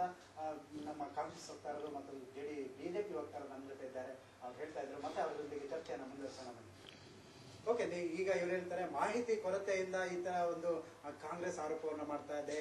ಮಾಹಿತಿ ಕೊರತೆ ಇದೆ ಅವರಲ್ಲಿ, ಹಾಗಾಗಿ ಕಾಂಗ್ರೆಸ್ ಆರೋಪ ಮಾಡ್ತಾ ಇದೆ. ಅವ್ರಿಗೆ ಸಮರ್ಪಕವಾಗಿ ಮಾಹಿತಿ ಸಿಕ್ಕಿದ್ರೆ ಈ ತರ ಆರೋಪ ಮಾಡೋದಿಲ್ಲ ಅಂತ ಬಿಜೆಪಿ ಶ್ರೀನಿವಾಸ್ ಹೇಳ್ತಾರೆ. ಏನು ಆದ್ರೆ ಈ ನಮ್ಮ ಬಿಜೆಪಿ ಕಾರ್ಯಕರ್ತರಾದ ಶ್ರೀನಿವಾಸ್ ಇಷ್ಟೊತ್ತಂಗೆ ಕೇಳಿದ್ ನಿಜಾನೇ. ಆದ್ರೆ ಒಂದ್ ಕಡೆ ನಾನು ಹೇಳೋ ರೀತಿ ಅಂದ್ರೆ ಈಗ ಬಿಜೆಪಿ ಸರ್ಕಾರ ಎಷ್ಟೇ ಕೋಟಿನ ಜನಗಳಿಂದ ದೋಚ್ಕೊಂಡಿರ್ಬೋದು. ಆದ್ರೆ ಅದು ಅವರ ಹಸುವನ್ನ ಮಾತ್ರ ನೀಗಿಸೋದಿಕ್ಕೆ ಸಾಧ್ಯವೇ ಹೊರತು ಅವರಿಗೆ ಮನೆ ಮಠ ಕೊಡೋದಕ್ಕೆ ಸಾಧ್ಯವಿಲ್ಲ. ಅದು ಕೇಂದ್ರ ಸರ್ಕಾರದಿಂದ ಮಾತ್ರ ಸಾಧ್ಯ.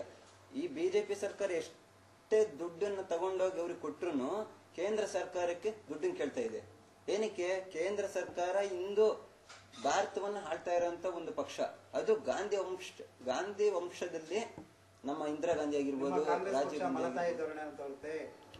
ಸರಿಯಾಗಿ ರಾಜ್ಯಗಳ ನಡುವೆ ಮಲತಾಯಿ ಧೋರಣೆ ತೋರಿ ಸರಿಯಾದ ರೀತಿ ಪರಿಹಾರವನ್ನ ನೀಡ್ತಾ ಇಲ್ಲ. ಈ ಮಾತಿನ ವಿರುದ್ಧವಾಗಿ ನಮ್ಮ ಕಾಂಗ್ರೆಸ್ ಪಕ್ಷ ವಿರೋಧ ಮಾಡ್ತೀವಿ. ಈ ಮಾತು ಶ್ರೀನಿವಾಸ್ ಹೇಳ್ತಾರೆ, ಮಾಹಿತಿ ಕೊರತೆ ಇದೆ ಕಾಂಗ್ರೆಸ್ಗೆ ಅಂತ. ಕೊರತೆ ಇದೆ ನೋಡಿ, ಅವರೇ ಒಪ್ಕೊಂತಾರೆ. ಅದು ಯಾವ ರೀತಿ ಕೊರತೆ ಅಂದ್ರೆ ನಮ್ಮ ಕೊರತೆ ಅಲ್ಲ, ಮಾಹಿತಿ ಕೊರತೆ ಇದೆ. ಇವ್ರ ಪರಿಹಾರ ನಿಮ್ಮ ಪ್ರಚಾರಕ್ಕಾಗಿ ಚರ್ಚೆ ಮಾಡ್ತೀರೋ ಅಥವಾ ಏನಂತ? ನಮ್ಮ ಪ್ರಚಾರಕ್ಕೆ ಯಾವತ್ತೂ ಅಲ್ಲ, ಇವ್ರು ಮಾಡ್ತಿರೋವಂತ ಅನ್ಯಾಯಕ್ಕೋಸ್ಕರ ನಾವು ಇದ್ರ ಏನ್ ಅನ್ಯಾಯ ಮಾಡ್ತಾ ಇದೀವಿ? ರಾಜ್ಯದ ಜನಗಳೇ ನೋಡ್ತಾ ಇದಾರೆ, ಅವ್ರೇನ್ ಜೋಗಿಸ್ತಾ ಇದಾರೆ ಜನಗಳಿಂದ ಅಂತ. ಬಟ್ ಏನ್ ಮಾಡ್ತಾ ಇದೀವಿ ನಾವು? ಅವತ್ತು ಮನವಿ ಮಾಡ್ತಾ ಇದ್ವಿ, ಅವರ ಸ್ವಯಂ ಪ್ರೇರಿತ ರೂಪಾಯಿ ಹಾಕ್ತಾ ಇದ್ದಾರೆ. ಜನಪ್ರಿಯತೆ ಎದ್ದು ಕಾಣಿಸ್ತಾ ಇದೆ, ಜನ ಸ್ಪಂದಿಸ್ತವ್ರೆ, ಅದಕ್ಕಿಂತ ಬೇಕಾ ಅಂತ ಏನು ಅಂತ? ಜನಪ್ರಿಯತೆ ಸರ್, ಇನ್ನೋಡಿ ಇವರು ಎಲೆಕ್ಷನ್ ನಲ್ಲಿ ಇವ್ರು ಮಾಡಿರುವಂತ ಪ್ರತಿಯೊಂದನ್ನು ಬೀದಿಗೆಳೆದ್ರೆ ಇವ್ರು ಬಿಜೆಪಿ ಸರ್ಕಾರ ಮುಂದೆ ಎಲೆಕ್ಷನ್ ಗೆಲ್ಲೋದಿಲ್ಲ. ಏನ್ ದಾಖಲೆ ಕೇಳಿ, ದಾಖಲೆ ನಮ್ಗೆ ನೋಡಿಸಿಲ್ಲ. ಎಷ್ಟೋ ಮಾಧ್ಯಮಗಳು ಕಣ್ಣಲ್ಲಿ ತೋರಿಸಿದಾವೆ. ಇನ್ ಜನಗಳೆಲ್ಲ ರೋಡಿಗಿಳಿದು ಬಿಜೆಪಿ ಸರ್ಕಾರ ವಿರುದ್ಧವಾಗಿ ಧರಣಿ ಮಾಡಿದಾವೆ. ಇದಕ್ಕಿನ್ನ ದಾಖಲೆ ಬೇಕಾ? ಎಲ್ಲಿ ಮಾಡಿದ್ರು ತೋರಿಸಿ, ನಮ್ಗೆ ಏನೋ ನೋಡಿಸಿ, ಎಲ್ಲಿಂದ ದಾಖಲೆ ತೋರಿಸಿ. ಈವನ್ ಚುನಾವಣಾ ಆಯೋಗದ ನೀತಿ ನಿಯಮಗಳು ಮೀರಿದ್ದು ವಿರೋಧ ಪಕ್ಷದವರು, ಪ್ರತಿಪಕ್ಷದವ್ರು ಅವರು ಫಸ್ಟ್ ಅವರೇ ಮಾಡಿದ್ದವರು. ಏನ್ ಅವರು ಚುನಾವಣಾ ಆಯೋಗ ನಾವು ಕೊಟ್ಟಿದ್ದ ಎಲೆಕ್ಷನ್ ಟೈಮ್ ಅಂತ ಹೇಳಿ ಅವಾಗ ಏನು ಐತೆ ನಿಮ್ಮಿಂದ ಆಗಿತ್ತು ಫಸ್ಟ್. ಈಗ ಬಿಜೆಪಿ ಸರ್ಕಾರ ಮುಂದೆ ಅದರ ಪಕ್ಷ ಗೆಲ್ಲಬೇಕು ಅಂತ ಈಗ ನಮ್ಮ ಜನಗಳ ಕಷ್ಟಕ್ಕೆ ಜನಗಳಿಂದನೇ ಹಣನ ವಸೂಲಿ ಬಿಜೆಪಿ ಸರ್ಕಾರ ಜನಪ್ರಿಯತೆನ ಸಹಿಸದೆ ಈ ತರ ಆರೋಪ ಪ್ರತ್ಯಾರೋಪ ಮಾಡ್ತಾರೆ. ಅದು ಆ ಮಾತು ಅಕ್ಷರಶಃ ಸುಳ್ಳು. ಆ ಮಾತಲ್ಲ. ನಾವಂದ್ರೆ ಅವರು ಪರಿಹಾರ ಕೊಡ್ಲಿ. ಬಿಜೆಪಿ ಸರ್ಕಾರ 5 ವರ್ಷದಿಂದ ಆಳ್ವಿಕೆ ಮಾಡ್ತಾ ಇದೆ. ಅವರ ಆಳ್ವಿಕೆಯಲ್ಲಿ ಬಂದಂತ ದುಡ್ಡನ್ನು ಕೊಡ್ಲಿ. ಜನಗಳಿಂದ ಕೊಡೋದಿನ ಯಾವ ನ್ಯಾಯ? ಇವಾಗ ಕೇಂದ್ರ ಸರ್ಕಾರಕ್ಕೆ ಮನವಿ ಕೊಟ್ಟಿದ್ದಾರೆ. ಆದ್ರೆ ಆ ದುಡ್ಡನ್ನ ಕೇಂದ್ರ ಸರ್ಕಾರ ಕೊಟ್ಟೇ ಕೊಡುತ್ತೆ. ಕೇಂದ್ರ ಸರ್ಕಾರ ಮಲತಾಯಿ ಧೋರಣೆಯಲ್ಲಿ ವಿಳಂಬ ಆಗ್ತಿದೆ. ನಾವು ಪರಿಹಾರಕ್ಕೆ ಆಗ ಸುಮಾರು 1 ವರ್ಷದಿಂದ ಮನವಿ ಮಾಡಿದ್ರೆ ಈಗ ನೆರೆ ಎಲ್ಲ ಕೊಚ್ಚೋದ ಕೊಡ್ತಾ ಇದ್ದಾರೆ. ಅದು ಅಲ್ಪ ಪ್ರಮಾಣದ. ಆದ್ರೆ ಎಲ್ಲಾ ರಾಜ್ಯಗಳದ್ದು ನೋವು ಅಂದ್ರೆ ಎಲ್ಲಾ ರಾಜ್ಯಗಳ ಜನತೆ ಅಂದ್ರೆ ಎಲ್ಲಾ ಜನತೆನೂ ಒಂದೇ ಅಂತ ಯಾಕೆ ಭಾವಿಸಬಾರದು ಕಾಂಗ್ರೆಸ್ ಪಕ್ಷ? ಈಗ ನಮ್ಮ ಭಾರತದಲ್ಲಿ ಹಲವೆಡೆ. ಓಕೆ ಪ್ರವೀಣ್ ಹೇಳಿ.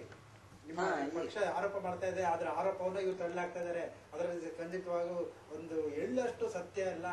ಅವರ ಪ್ರಚಾರಕ್ಕಾಗಿ ಆರೋಪ, ಅವರ ಒಂದು ಉಳುಕನ್ನ ಮುಚ್ಚಿಡೋದಕ್ಕೋಸ್ಕರ ಬಿಜೆಪಿ ಈ ರೀತಿ ಒಂದು ವಾಗ್ದಾಳಿ ಮಾಡ್ತಾ ಇದೆ ಅಷ್ಟೇ ಹೊರತು ಬಿಜೆಪಿ ಸರ್ಕಾರದಿಂದ ಇವತ್ತಿನವರೆಗೂ ಜನಗಳಿಗೆ ಯಾವುದೇ ರೀತಿ ಪರಿಹಾರ ಸಿಕ್ಕಿಲ್ಲ, ಸಿಗೋದು ಇಲ್ಲ. ಅದು ಸಿಗೋದು ಅಂದ್ರೆ ಕಾಂಗ್ರೆಸ್ ಪಕ್ಷದಿಂದ ಮಾತ್ರ. ಕೇಂದ್ರ ಸರ್ಕಾರ ಇವತ್ತು ಜನಗಳಿಗೆ ಭಾಷೆ ಕೊಡುತ್ತೆ, ಜನಗಳಿಗೆ ಇರೋದಿಕ್ಕೆ ಮನೆ, ಊಟ, ಜನಗಳಿಗೋಸ್ಕರ ಬಟ್ಟೆ. ಮತ್ತೆ ಈಗ ಮಳೆಯಿಂದ ಎಷ್ಟು ಜಿಲ್ಲೆಗಳೆಲ್ಲ ಕೊಚ್ಕೊಂಡು ಹೋಗ್ಬಿಟ್ಟಿದೆ, ಜನಗಳೆಲ್ಲ ಬೀದಿ ಪಾಲಾಗಿದ್ದಾರೆ. ಆದ್ರೆ ಇವರು ಕೊಡೋದು ಅವರ ಒಂದು ಹೊಟ್ಟೆ ತುಂಬಿಸೋದಕ್ಕೆ ಆಗ್ತಿಲ್ಲ. ಆದ್ರೆ ಇನ್ನು ಮುಂದೆ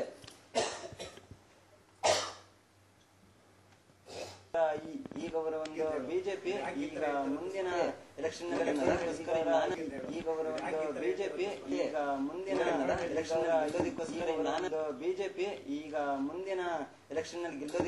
ನಾನಾ ರೀತಿಯ ಆಟಗಳನ್ನ ಆಡ್ತಾ ಇದೆ ಅಂತ ಹೇಳ್ತಾ ಇದ್ದೀನಿ ಅಷ್ಟೇ. ಈಗ ಜನಗಳನ್ನ ಮೆಚ್ಚಿಗೆ ಆ ತಾತ್ಕಾಲಿಕವಾಗಿ ತಗೊಂಬೋದೇ ಹೊರತು ಶಾಶ್ವತ ತಗೊಳ್ಳೋದಕ್ಕಾಗೋದಿಲ್ಲ. ಮುಂದಿನ ಸರಿ ಗೆಲ್ಲಬೇಕು ಅನ್ನೋದಕ್ಕೋಸ್ಕರ ಅವರ ಅದೃಷ್ಟಕ್ಕೇನೋ ಈಗ ಹಲವಾರು ಜಿಲ್ಲೆಗಳಲ್ಲಿ ಮಳೆ ಬಿದ್ದ ಜನಗಳೆಲ್ಲ ಬೀದಿ ಪಾಲಾಗಿದ್ದಾರೆ. ಅವರಿಗೆ ನೆರವು ನೀಡೋ ಒಂದು ನೆಪದಲ್ಲಿ ಜನಗಳ ಒಂದು ಪ್ರೀತಿಯನ್ನ ಗಳಿಸ್ತಾ ಇದ್ದಾರೆ. ಆದ್ರೆ ಅದು ಸುಳ್ಳು. ಮುಂದೆ ಅವರು ಅಧಿಕಾರಕ್ಕೆ ಬರೋದು ಖಂಡಿತ ಸಾಧ್ಯವಾಗೋದಿಲ್ಲ. ಅದಕ್ಕೆ ನಾವು ಬಿಡೋದಿಲ್ಲ. ಯಾಕಂದ್ರೆ ಅವರು ಮಾಡಿರುವಂತ ಕುತಂತ್ರದಿಂದ ಅಂತಲ್ಲ, ಏನ್ ಮಾಡ್ತಾರೆ ಪರಿಜ್ಞಾನ ಇಲ್ದ್ರೆ ಮಾತಾಡ್ತಿದ್ದಾರೆ ಅವರು. ನೀವು ಸರಿಯಾಗಿ ಸಮರ್ಪಕ ಮಾಹಿತಿ ಇರಲ್ಲ ಕಾಂಗ್ರೆಸ್ ಪಕ್ಷದಲ್ಲಿ. ಮಾಹಿತಿ ಇದೆ. ತೋರಿಸಿ ಆಗೋದಿಲ್ಲ. ಯಾಕೆ ಇಲ್ಲೇ ತೋರಿಸ್ಬೇಕು? ನಾವು ಜಾಗ ಮುಂದೆ ಇದೀವಿ, ಮಾಧ್ಯಮದಲ್ಲಿ ಮಾತಾಡ್ತಾ ಇದೀವಿ. ನಾವು ಮನೆ ಹೇಳಕ್ಕಾಗಲ್ಲ, ಮಾಧ್ಯಮದಲ್ಲಿ ನಾವು ಎಲ್ರಿಗೂ ಮಾಹಿತಿ ಕೊಡ್ಬೇಕಾಗುತ್ತೆ. ಅದೇ ನಾವು ಕೊಡ್ತೀವಿ. ನಾವು ಪ್ರತಿಯೊಂದು 600 ಕೋಟಿ ರೂಪಾಯಿ ಏನು ನಾವು ಜನಗಳಿಂದ ನಾವು ಮನವಿ ಮಾಡಿ ಅವರು ಸ್ವಯಂ ಬಂದಿದ್ದಾರೆ. ಪ್ರತಿಯೊಂದು ರೂಪಾಯಿ ಶ್ವೇತ ಪತ್ರ ನಾವು ಹೊಡಿಸ್ತೇವೆ. ನಾವು ಎಷ್ಟು ಖರ್ಚು ಮಾಡ್ತೀವಿ ಯಾವ ಯೋಜನೆಗೆ ಅಂತ ನಾಕಷ್ಟ ಮಾಹಿತಿ ನಾವು ಕೊಡ್ತೀವಿ. ನೀವು ಇದುವರೆಗೂ ಜನಗಳಿಂದ ತಗೊಂಡಂತ ಒಂದು ಲೆಕ್ಕ ಕೊಡಿ. ಅದೇ ನಾವ್ ಹೇಳ್ತಾ ಇದ್ವಲ್ಲ, ಯಾಕೆ ಇವತ್ತು ಕಲೆಕ್ಟ್ ಮಾಡಿದ್ವು ನಾಳೆ ಕೊಡಂದ್ರೆ ಆಗಲ್ಲ. ಬಿಜೆಪಿ ಪಕ್ಷ ಶ್ವೇತಪತ್ರ ಇವತ್ತಿನ ಜನಗಳು ಅನ್ನಕ್ಕೋಸ್ಕರ ಹಾಹಾಕಾರವಾಗಿ ಅಲ್ಲಿ ಸಾಯ್ತಾ ಇದ್ದಾರೆ. ಅದಕ್ಕೆ ಯಾರು ಹೊಣೆ? ಏಕಾಏಕಿ ನೆರೆ ಪರಿಹಾರ ಬಂದಿದೆ, ಅದು ರೆಡಿ ಎಲ್ಲ ಪೂರ್ತಿ ಎಲ್ಲ ವ್ಯವಸ್ಥೆ ಸರಿಯಾಗಬೇಕಾದ್ರೆ ಸುಮಾರು 3-4 ತಿಂಗಳು ಟೈಮ್ ಹಿಡ್ಕೋತೆ. ಇವತ್ತು ಬಂದಿದೆ ನೆರೆ, ನಾಳೆ ಎಲ್ಲ ಕೊಡ್ಬಂದು ಹೆಂಗ್ ಸಾಧ್ಯ ಆಗುತ್ತೆ? ನಿಮ್ಮ ದುಡ್ಡು ಇವನ್ ನೀವು ಹೋಗ್ಬೇಕಾದ್ರೇನು ಹೆಲಿಕಾಪ್ಟರ್ ಮುಖಾಂತರ ಹೋಗ್ತೀರಾ? ಯಾರು ಹೋಗ್ತೀರಾ? ಎಲ್ಲ ರಸ್ತೆ ಹಾಳಾಗಿ ನಿಮ್ಗೆ ಗೊತ್ತಾಗಿದೆ. ವಾಸ್ತವ ಹೋಗಿ ನೀವೇ ನೋಡ್ತಾ ಇದೀರಾ, ಸಮೀಕ್ಷೆ ಮಾಡ್ತಾ ಇದೀರಾ. ಅಂತದ್ರಲ್ಲಿ ಏನ್ ಇಟ್ಕೊಂಡು ಹೇಳ್ತೀರಾ? ಅದು ಒಂದು ವ್ಯವಸ್ಥೆ ಅನ್ನತ್ತಿರುತ್ತೆ, ಮಾಡ್ಲೇಬೇಕಾಗುತ್ತೆ. ಬಿಟ್ಟು ಅವರಿಗೆ ತಕ್ಕ ಜಾಗ ನೀವು ಕೊಡೋದಕ್ಕಾಗತ್ತಾ? ಬಿಜೆಪಿ ಇವಾಗ ಜನಗಳಿಗೆ ಊಟನ ಎಲ್ರು ಕೊಡ್ತಾರೆ. ಊಟನ ಇಷ್ಟೊತ್ತು ಅವರು ಊಟ ಕೊಡಲ್ಲ ಅಂತ ಹೇಳ್ತಿದ್ರು, ಆಹಾಕಾರ ಅಂತ ಇದ್ರು. ಈಗ ನೋಡಿದ್ರೆ ಮನೆ ಅಂತಿದ್ರೆ ಅಲ್ಲಿ ಎಲ್ಲ ನೋಡ್ತಾ ಇದ್ವಿ ನಾವೇ ಕಣ್ಣಾರೆ. ಎಲ್ಲ ಮನೆಗೆ ಹಾಳಾಗೋಗಿದೆ, ಸರ್ವನಾಶ ಆಗಿದೆ, ಎಲ್ಲ ನೀರ್ ತುಂಬಿಕೊಂಡಿದೆ, ಊರಲ್ಲಿ ಹೋಗೋದಿಕ್ಕಾಗಲ್ಲ. ಆದ್ರೂ ತಾವು ತಾತ್ಕಾಲಿಕ ಗಂಜಿ ಕೇರಳ ಮಾಡಿದ್ವಿ. ಅದು ಪ್ರತಿಯೊಂದು ಸರ್ಕಾರದ ಇಲ್ಲ. ಈಗ ನಿಮ್ಗೆ ಹೇಳಿದ್ನಲ್ಲ, ಇಂದ ನೋಡಿದ್ರಲ್ಲ, ಇದೊಂದ್ ಕಡೆ ಅಲ್ಪ ಪ್ರಮಾಣದಲ್ಲಿ ಆಗಿರ್ಬೋದು. ಅದ್ರ ಬಗ್ಗೆ ನಾವು ನಮ್ ಗಮನಕ್ಕೆ ಬಂದಿದೆ. ನಾವು ಶಿಸ್ತು ಕ್ರಮಕ್ಕೆ ಏನು ತಪ್ಪು ಮಾಡಿದವ್ರ ವಿರುದ್ಧ ಮಾಡೇ ಮಾಡ್ತೀವಿ. ಅದು ಮುಂದೆ ನಾವು ಮಾಡಿ ನಿಮ್ಗೆ ತೋರಿಸ್ತೀವಿ. ಆದ್ರೆ ಈಗ ವಾಸ್ತವ ವಿಷಯ ಮಾತಾಡ್ಬೇಕಲ್ವಾ ನಾವು? ಅದು ನಾವು ನೋವಲ್ಲೇ ಇದ್ದಾರೆ. ಏನು ನೀವು ಕೇವಲ ಚರ್ಚೆ ಮಾಡೋದ್ರಿಂದ ಅದು ಪ್ರಯೋಜನ ಆಗುತ್ತಾ? ನೀವು ಅಧಿಕಾರಿಗಳಿಗೆ ಸೂಚನೆ ಮಾಡ್ತೀರಾ, ಆದ್ರೆ ಅಧಿಕಾರಿಗಳ ಮಾತನ್ನು ಕಿವಿಗೆ ಹಾಕೊಳ್ಳೋದಿಲ್ಲ. ಹಾಗೆ ನೋವಲ್ಲಿರೋರು ನೋವಲ್ಲೇ ಇರ್ತಾರೆ. ಅನ್ನಕ್ಕಾಗಿ, ಗಂಜಿಗಾಗಿ ಇನ್ನೂ ಆಹಾಕಾರ ಮುಂದುವರೆದಿದೆ. ಆದ್ರೆ ಇಷ್ಟು ಸಮಯ ಬೇಕಿತ್ತಾ? ಇಷ್ಟು ಸಮಯ ಇದು ವಿಳಂಬ ಏನಲ್ಲ. ಯಾವುದೇ ಸರ್ಕಾರ ಈಗ ಆದ್ರೆ ಯಾವುದೇ ಸರ್ಕಾರ ಇದುವರೆಗೂ ನೋಡಿಲ್ಲ. ಮನೆ ಮನೆಗೆ ಹೋಗಿ ಪ್ರತಿಯೊಬ್ಬ ನಾಯಕನು ಬೀದಿಗಿಳಿದು ಜನರಿಂದ ಅವ್ರು ಯಾವ್ದು ಸ್ಪಂದನೆ ಅಂತ ಇದುವರೆಗೆ ಯಾವ್ದು ನಿದರ್ಶನ ಕೇಂದ್ರ ಸರ್ಕಾರ ನಾವು ಮನವಿ ಮಾಡಿದ್ವಿ, ಅವ್ರು ಕೊಡೋದಕ್ಕೆ ವಿಳಂಬ ಮಾಡಿದ್ದಾರೆ, ತಾರತಮ್ಯ ತೋರ್ತಾ ಇದ್ದಾರೆ. ಅದಕ್ಕೆ ನಮ್ಮ ಸರ್ಕಾರದ ಸಾಮರ್ಥ್ಯ ಏನು, ನಾವು ಯಾವ ರೀತಿ ನಮ್ಮ ಸರ್ಕಾರ ಜನ ಬೆಂಬಲ ಇದೆ ಅನ್ಬಿಟ್ಟು ನಾವು ಇದೇ ನಿದರ್ಶನ ಒಂದೇ. ಇದು ಸರ್ಕಾರ ಜನ ಬೆಂಬಲ ಅಂತಲೋ ಅಥವಾ ಮಾನವೀಯತೆ ದೃಷ್ಟಿಯಿಂದ ಜನ ಕೊಡ್ತಾರೆ ಅದು ಏನು? ಖಂಡಿತ ಮಾನವೀಯತೆ ದೃಷ್ಟಿಯಿಂದ ಹೌದು. ಮಾನವೀಯತೆ ದೃಷ್ಟಿಯಿಂದ ಕೊಟ್ರು ಅಂತ ಆದ್ರೆ ನಿಮ್ಮ ಜನಪ್ರಿಯತೆ ಹೇಗೆ? ಅಲ್ಲಿ ಆ ಜನಪ್ರಿಯತೆ ಅಂತ ಅಂಶ ಹೇಗೆ ಬೆಳಕಿಗೆ ಬರುತ್ತೆ? ನಾನು ಹೇಳ್ತಾ ಇರೋದು ಒಂದು ಲೆಕ್ಕಾಚಾರ ಹೇಳ್ತಾ ಇದ್ದೀನಿ. ಮಾನವೀಯತೆ ನಾವು ಎಕ್ಸ್ಪೆಕ್ಟ್ ಮಾಡಿದ್ರೆ 200 ಕೋಟಿ ರೂಪಾಯಿ ಬರ್ಬೋದು ನಾವು ಬೀದಿಗಿಳಿದು ಮಾಡಿದ್ರೇನು ಅಂತ. ಬಟ್ ಅದು 600 ಕೋಟಿ ರೂಪಾಯಿ ಹೋಗಿದೆ. ಜನಗಳನ್ನ ಮನ ಕಲಕಿದೆ, ಹಾಗಾಗಿ ಸ್ಪಂದಿಸ್ತಾ ಇದ್ದಾರೆ. ಜನಪ್ರಿಯತೆಗೆ ಯಾರು ಸ್ಪಂದಿಸ್ತಾ ಇಲ್ಲ, ಈ ತರ ಎಲ್ಲ ವಿರೋಧ ಪಕ್ಷಗಳು ಹೇಳ್ತವೆ. ಹೌದು, ಅವ್ರ ಹೇಳ್ತಾ ಇದ್ದ. ಬಟ್ ಅದು 600 ಕೋಟಿ ರೂಪಾಯಿ ಹೋಗಿದೆ. ಜನಗಳನ್ನ ಮನ ಕಲಕಿದೆ, ಹಾಗಾಗಿ ಸ್ಪಂದಿಸ್ತಾ ಇದ್ದಾರೆ. ಜನಪ್ರಿಯತೆ ಯಾರೇ ಇಲ್ಲಿ ಎಲ್ಲರೂ ಮುಂದೆ ಬರ್ತಾರೆ. ಓಕೆ, ನಮ್ಮ ಚರ್ಚೆಯನ್ನ ಮುಂದುವರ್ಸೋಣ. ಒಂದು ಚಿಕ್ಕ ಬ್ರೇಕ್.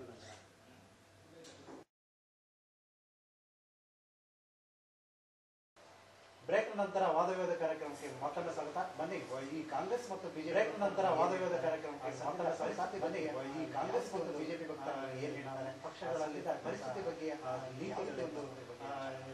ಪಕ್ಷಗಳಲ್ಲಿ ಈಗ ನೀತಿ ಪಕ್ಷವೇ ಸಹ ಮಾಹಿತಿಗಳ ಕೊರತೆ, ಈಗ ಪಕ್ಷವೇ ಸಹ ಮಾಹಿತಿಗಳ ಕೊರತೆಯಿಂದ ಕೆಟ್ಟ ನಿರ್ಧಾರ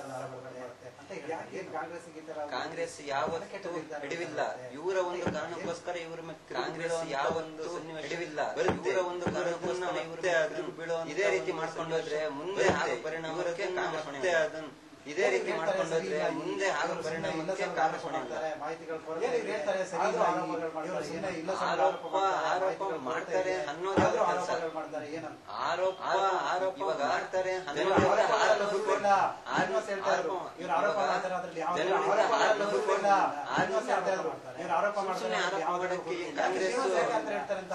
ಕಾಂಗ್ರೆಸ್ ಈಗೇನು ಸುಮ್ಮನೆ ಆರೋಪ ಮಾಡಕ್ಕೆ ಕಾಂಗ್ರೆಸ್ ಈಗೇನು ಹೊಸದಾಗಿ ಪಕ್ಷ ಬಂದಿದೆಯಾ?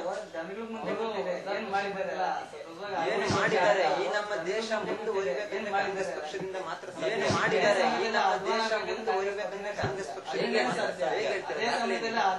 ಇತಿಹಾಸ ನೋಡಿ ಸರಿ, ದಾಖಲೆ ಏನಿದೆ? ಇತಿಹಾಸ ನೋಡಿ ಸಾವ ಹೇಳ್ತಾರೆ. ಇತಿಹಾಸ ನಮ್ಮ ಕಣ್ಣು ಮುಂದೆ ಇರೋದು ಈಗ ನಮ್ಮ ಮಾತ್ರ ಇರೋದನ್ನ ಈಗ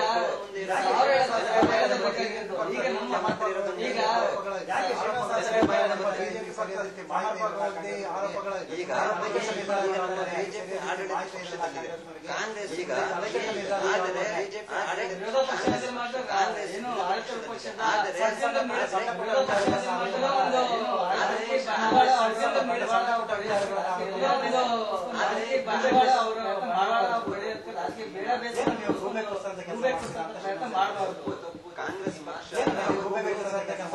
ಜನಪ್ರಿಯತೆಯನ್ನು ಸಹಿತದ ಈ ತರ ಕೆಲಸ ಮಾಡ್ತೀರಾ? ಜನಪ್ರಿಯತೆಯನ್ನು ಸಹಿತದ ಈ ತರ ಹುಡುಕುಗಳನ್ನ ಸುಳ್ಳು ಮುಚ್ಚಕ್ಕೋಸ್ಕರ ಯಾವುದೇ ಪಕ್ಷದ ಮೇಲೆ ಯಾವುದೇ ಆರೋಪ ಮುಚ್ಚಕ್ಕೋಸ್ಕರ ಯಾವುದೇ ಪಕ್ಷದ ಮೇಲೆ ಯಾವುದೇ ಆರೋಪ ಅವ್ರು ಬಿಟ್ರೆ ನಮ್ಮ ಇವರ ಅಡ್ವಾಣಿ ಅವರು ಬಿಟ್ರೆ ನಮ್ಮ ಇವರ ಒಂದು ಈ ಅಡ್ವಾಣಿ ಅದು ನಮ್ಮ ಇವರ ಒಂದು ಅಡ್ವಾಣಿ ಆದ್ರೆ ಬಿಜೆಪಿ ಸರ್ಕಾರದಿಂದ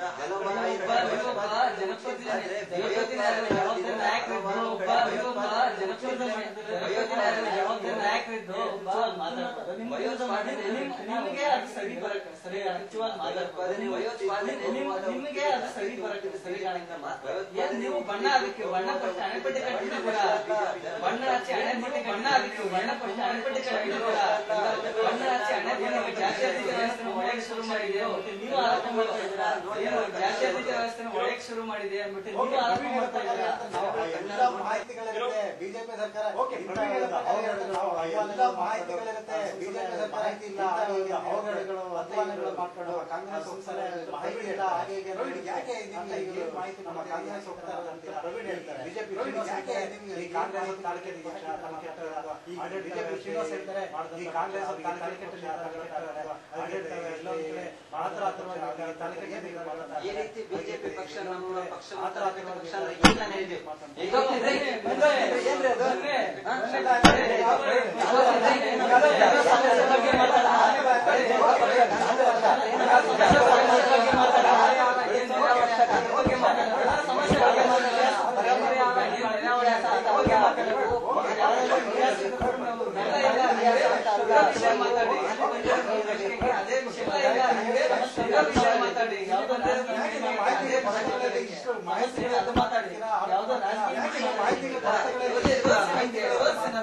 ಈಗ ಜನಸೇವೆ ಈಗ ಜನಸೇವೆ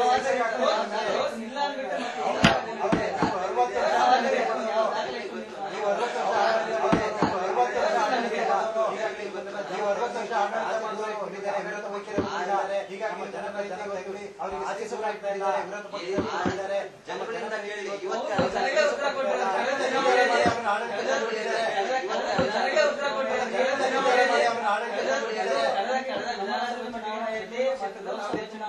ನೀವು ಆಡಳಿತ ಪಕ್ಷ ನೀವು ಮಾಡಿದ್ದು ಆಯ್ತು ಹೋಯ್ತು ಈಗ ನೋಡಿ ನಮ್ಮ ಪರವಾಗಿ ಜನ ನೀವು ಆಡಳಿತ ಪಕ್ಷ ನೀವು ಮಾಡಿದ್ದು ಆಯ್ತು ಹೋಯ್ತು ಈಗ ನೋಡಿ ನೀವು ಜನರಿಗೆ 8,000 ಹಂಚಿರುವಂತ ಒಂದು ಬಂದ್ರೆ ಕಾಂಗ್ರೆಸ್ ಪಕ್ಷ ಅದಕ್ಕೆ ಮೊದಲ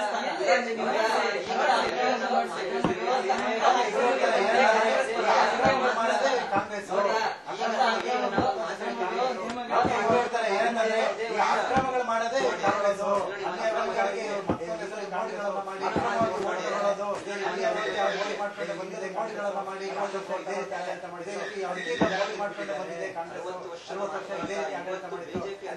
ಬಂದಿದೆ ಅಂದ್ರೆ 60 ವರ್ಷದ ಬಿಜೆಪಿ ಕೊಡೋದ್ರಿಂದ ಮಾತ್ರ ಕಾಂಗ್ರೆಸ್ ಪಕ್ಷವು ಬಿಜೆಪಿ ಜನರ ಹತ್ರನೇ ಹೋಗಿ ಆದ್ರೆ ಜನಗೋಸ್ಕರ ಕಾಂಗ್ರೆಸ್ ಪಕ್ಷವು ಜನರ ಹತ್ರನೇ ಹೋಗಿ ಗಾಂಧೀಜಿ ಅವರಿಂದ ಹಿಡಿದು ಇವತ್ತಿನವರೆಗೂ ಜನಗಳಿಗೋಸ್ಕರ ಇವತ್ತು ಹೋರಾಟದಲ್ಲಿ ಗಾಂಧೀಜಿ ಅವರಿಂದ ಜೀವನ ಪೂರ್ತಿ ನಮ್ಮ ರಾಹುಲ್ ಗಾಂಧಿ ಅವರು ಮುಂದೆ ಈ ನಮ್ಮ ರಾಹುಲ್ ಗಾಂಧಿ ಅವರು ಮುಂದೆ ಅವರು ಅದು ಯಾರಿಗೋಸ್ಕರ ಜನಗಳಿಗೋಸ್ಕರ ಅದು ಯಾರಿಗೋಸ್ಕರ ಜನಗಳಿಗೋಸ್ಕರ ಈ ನಮ್ಮ ಭಾರತ ದೇಶದಲ್ಲಿ ನಮ್ಮ ಭಾರತ ದೇಶದಲ್ಲಿ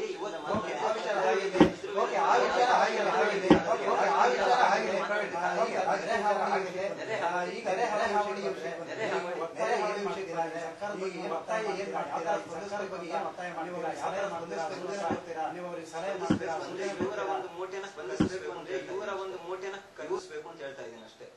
ಇವರು ಗಂಟನ್ನ ಮಾಡ್ಕೊಂಡು ಹಿಡ್ಕೊಂಡ್ರಲ್ಲ ಆ ಗಂಟಲ್ಲಿ ಅರ್ಧ ಭಾಗ ಇವರು ಗಂಟನ್ನ ಮಾಡ್ಕೊಂಡು ಹಿಡ್ಕೊಂಡ್ರಲ್ಲ ಆ ಗಂಟಲ್ಲಿ ಅರ್ಧ ಭಾಗ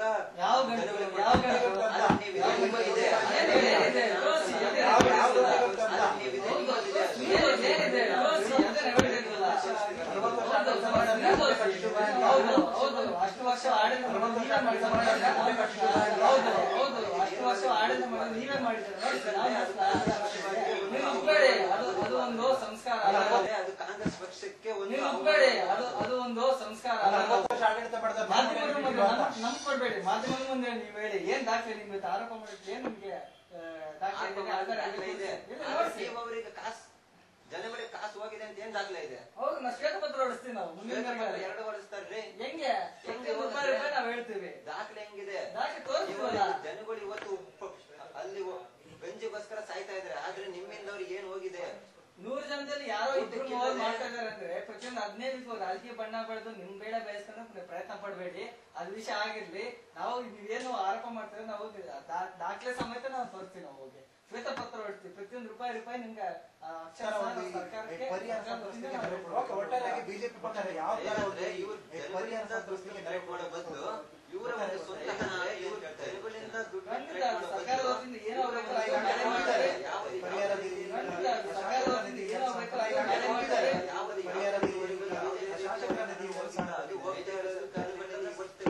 ಯಾವುದೇ ರೀತಿ ಸಂಸ್ಥೆಗಳ ಭಾರತ ಸರ್ಕಾರ ಇವತ್ತು ಜನಗಳಿಗೋಸ್ಕರ ಅವರ ಸರ್ಕಾರ ನೀವು ಹೋಗ್ತೀರಾ, ನೋಡ್ತೀರಾ, ವಾಪಸ್ ಬರ್ತೀರಾ, ಅಲ್ಲೊಂದು ಹೇಳಿಕೆ ಕೊಡ್ತೀರಾ, ಇಲ್ಲೊಂದು ಹೇಳಿಕೆ ಕೊಡ್ತೀರಾ ಅನ್ನೋ ಸಹ ಆರೋಪನು ನಿಮ್ಮ ಮೇಲಿದೆ. ಹೇಳಿಕೆ ಕೊಡೋದೇ ಅವ್ರ ಪರಿಹಾರಕ್ಕೋಸ್ಕರ. ಅವ್ರ ಪರಿಹಾರ ಕೊಡೋದಕ್ಕೆ ಯಾವತ್ತು ಹೇಳಿಕೆ ಕೊಡೋದು? ನಮ್ಮ ಬಿಜೆಪಿ ಸರ್ಕಾರದ ತರ ಹೇಳೋದೇ ಒಂದು, ಮಾಡೋದೇ ಇನ್ನೊಂದಾಗೋದಿಲ್ಲ. ಅದು ಖಂಡಿತ ಇಲ್ಲ. ಅದು ಜನಗಳಿಗೆ ಉತ್ತರ ಗೊತ್ತಿದೆ. ಅದೇ ನಮ್ಮ ಮೇಲೆ ಆರೋಪ ಮಾಡ್ತೀರಾ, ಬೀದಿಗೆ ಹೇಳ್ತೀನಿ ಜನಗಳಿಂದ ದೋಸ್ತಾ ಇದೀರ ಅಂದ್ಬಿಟ್ಟು. ಮತ್ತೆ ನೀವ್ ಯಾಕೆ ಹೋಗಿದ್ರಾ? ನಿಮ್ಮ ದೇಶಪಾಂಡೆ ಸಾಹೇಬ್ರು ಯಾಕೆ ಹೋಗ್ತಾ ಇದ್ರ? ಉಗ್ರಪ್ಪನವ್ರು ಯಾಕೆ ಹೋಗ್ತಾ ಇದ್ರ? ಜನಗಳ ಮುಂದೆ ಉಂಡಿ ಇಟ್ಕೊಂಡು ಯಾಕೆ ಹೋಗ್ತಾ ಇದೀರಾ? ನೀವೇ ಕೊಡ್ಬೋದಲ್ಲ. ಅದೇ ನಾವು ಜನಗಳಿಂದ ದುಡ್ಡು ಮನವಿ ಮಾಡ್ಕೊಂಡು ನಾವು ತಗೊಂಡು ತಪ್ಪಾಗುತ್ತೆ. ನೀವು ಹೋಗಿ ಜನಗಳ ಮುಂದೆ ಕೇಳೋದು ತಪ್ಪಾಗುತ್ತೆ. ನಮ್ಮ ಕೇಂದ್ರ ಸರ್ಕಾರ ಹಣ ಕೊಡ್ತಿತ್ತು, ಆದ್ರೆ ಜನಗಳಿಂದ ಫಂಡ್ ಕಲೆಕ್ಟ್ ಮಾಡೋದು ನೀವೇ ಕರ್ಸ್ಕೊಂಡ್ ಕೊಟ್ಟಿದ್ದು. ನಿಮ್ಮಿಂದ ನೋಡ್ಕೊಂಡು ಅದು ಮಾನವೀಯತೆ ವಿಷಯ ರೀ. ನಮ್ಮ ಸರ್ಕಾರದ ಜನಪ್ರಿಯತೆ ನೋವಲ್ಲಿದ್ದಾರೆ, ಅವ್ರಿಗೆ ಸ್ಪಂದಿಸೋಸ್ಕರ ನಮ್ಮ ಸರ್ಕಾರ ಜನಪ್ರಿಯತೆ ಮತ್ತು ಮಾನವೀಯತೆ ದೃಷ್ಟಿಯಿಂದ ಡೈರೆಕ್ಟ್ ಮಾಡಿದ್ದಾರೆ. ಓಕೆ ವೀಕ್ಷಕರು, ನಾವು ಇದುವರೆಗೂ ನೋಡಿದ್ವಿ ಕಾಂಗ್ರೆಸ್ ವಕ್ತಾರರಾದ ಪ್ರವೀಣ್ ಅವರು ನಮ್ಮ ಜೊತೆ ಹಾಗೂ ಈ ಬಿಜೆಪಿ ವಕ್ತಾರ ಶ್ರೀನಿವಾಸ್ ನಮ್ಮ ಜೊತೆ ಇದುವರೆಗೂ ಚರ್ಚೆಯಲ್ಲಿ ಪಾಲ್ಗೊಂಡು ಹಲವು ವಿಚಾರಗಳನ್ನ ಹೇಳಿದ್ರು. ಅದ್ರ ಜೊತೆಗೆ ಅವರ ಮೂಗಿನರಿಕೆ ಹೇಳಿದ್ರು ಅಥವಾ ಜನರಿಗೆ ಸ್ಪಂದಿಸಲಿಕ್ಕೆ ಹೇಳಿದ್ರು ಅನ್ನೋ ಸಹ ಆದ್ರೆ ಎಲ್ಲೊಂದ್ ಕಡೆ ನಿಗೂಢವಾಗಿ ಉಳಿದಿದೆ. ಆದ್ರೆ ಒಟ್ಟಾರೆಯಾಗಿ ಜನರ ನೋವನ್ನು ಸರಿಯಲ್ಲ. ಬಿಜೆಪಿ ಮಾನವೀಯತೆ ದೃಷ್ಟಿಯಿಂದ ಮೂಲಕ ಜನರಿಗೆ ಸ್ಪಂದಿಸಲಿ. ಅದೇ ರೀತಿ ಕಾಂಗ್ರೆಸ್ ಸಹ ಮಾನವೀಯತೆ ದೃಷ್ಟಿಯಿಂದ ಎಲ್ಲ ರೀತಿ ನೆರವಾಗಿ ಈ ಜನರ ನೋವು ಪರಿಹಾರ ಆಗಲಿ ಅನ್ನೋದೇ ನಮ್ಮ ಈ ಕಾರ್ಯಕ್ರಮದ ಮೂಲ ಉದ್ದೇಶ. ಹೀಗೆ ಹೇಳ್ತಾ ಇವತ್ತಿನ ಕಾರ್ಯಕ್ರಮಕ್ಕೆ ಈ ಕಾರ್ಯಕ್ರಮಕ್ಕೆ ಬಂದಂತಹ ಮುಖ್ಯ ಅತಿಥಿಗಳಿಗೆ ವಂದಿಸ್ತಾ ಇದ್ದಾರೆ. ನಮಸ್ಕಾರ.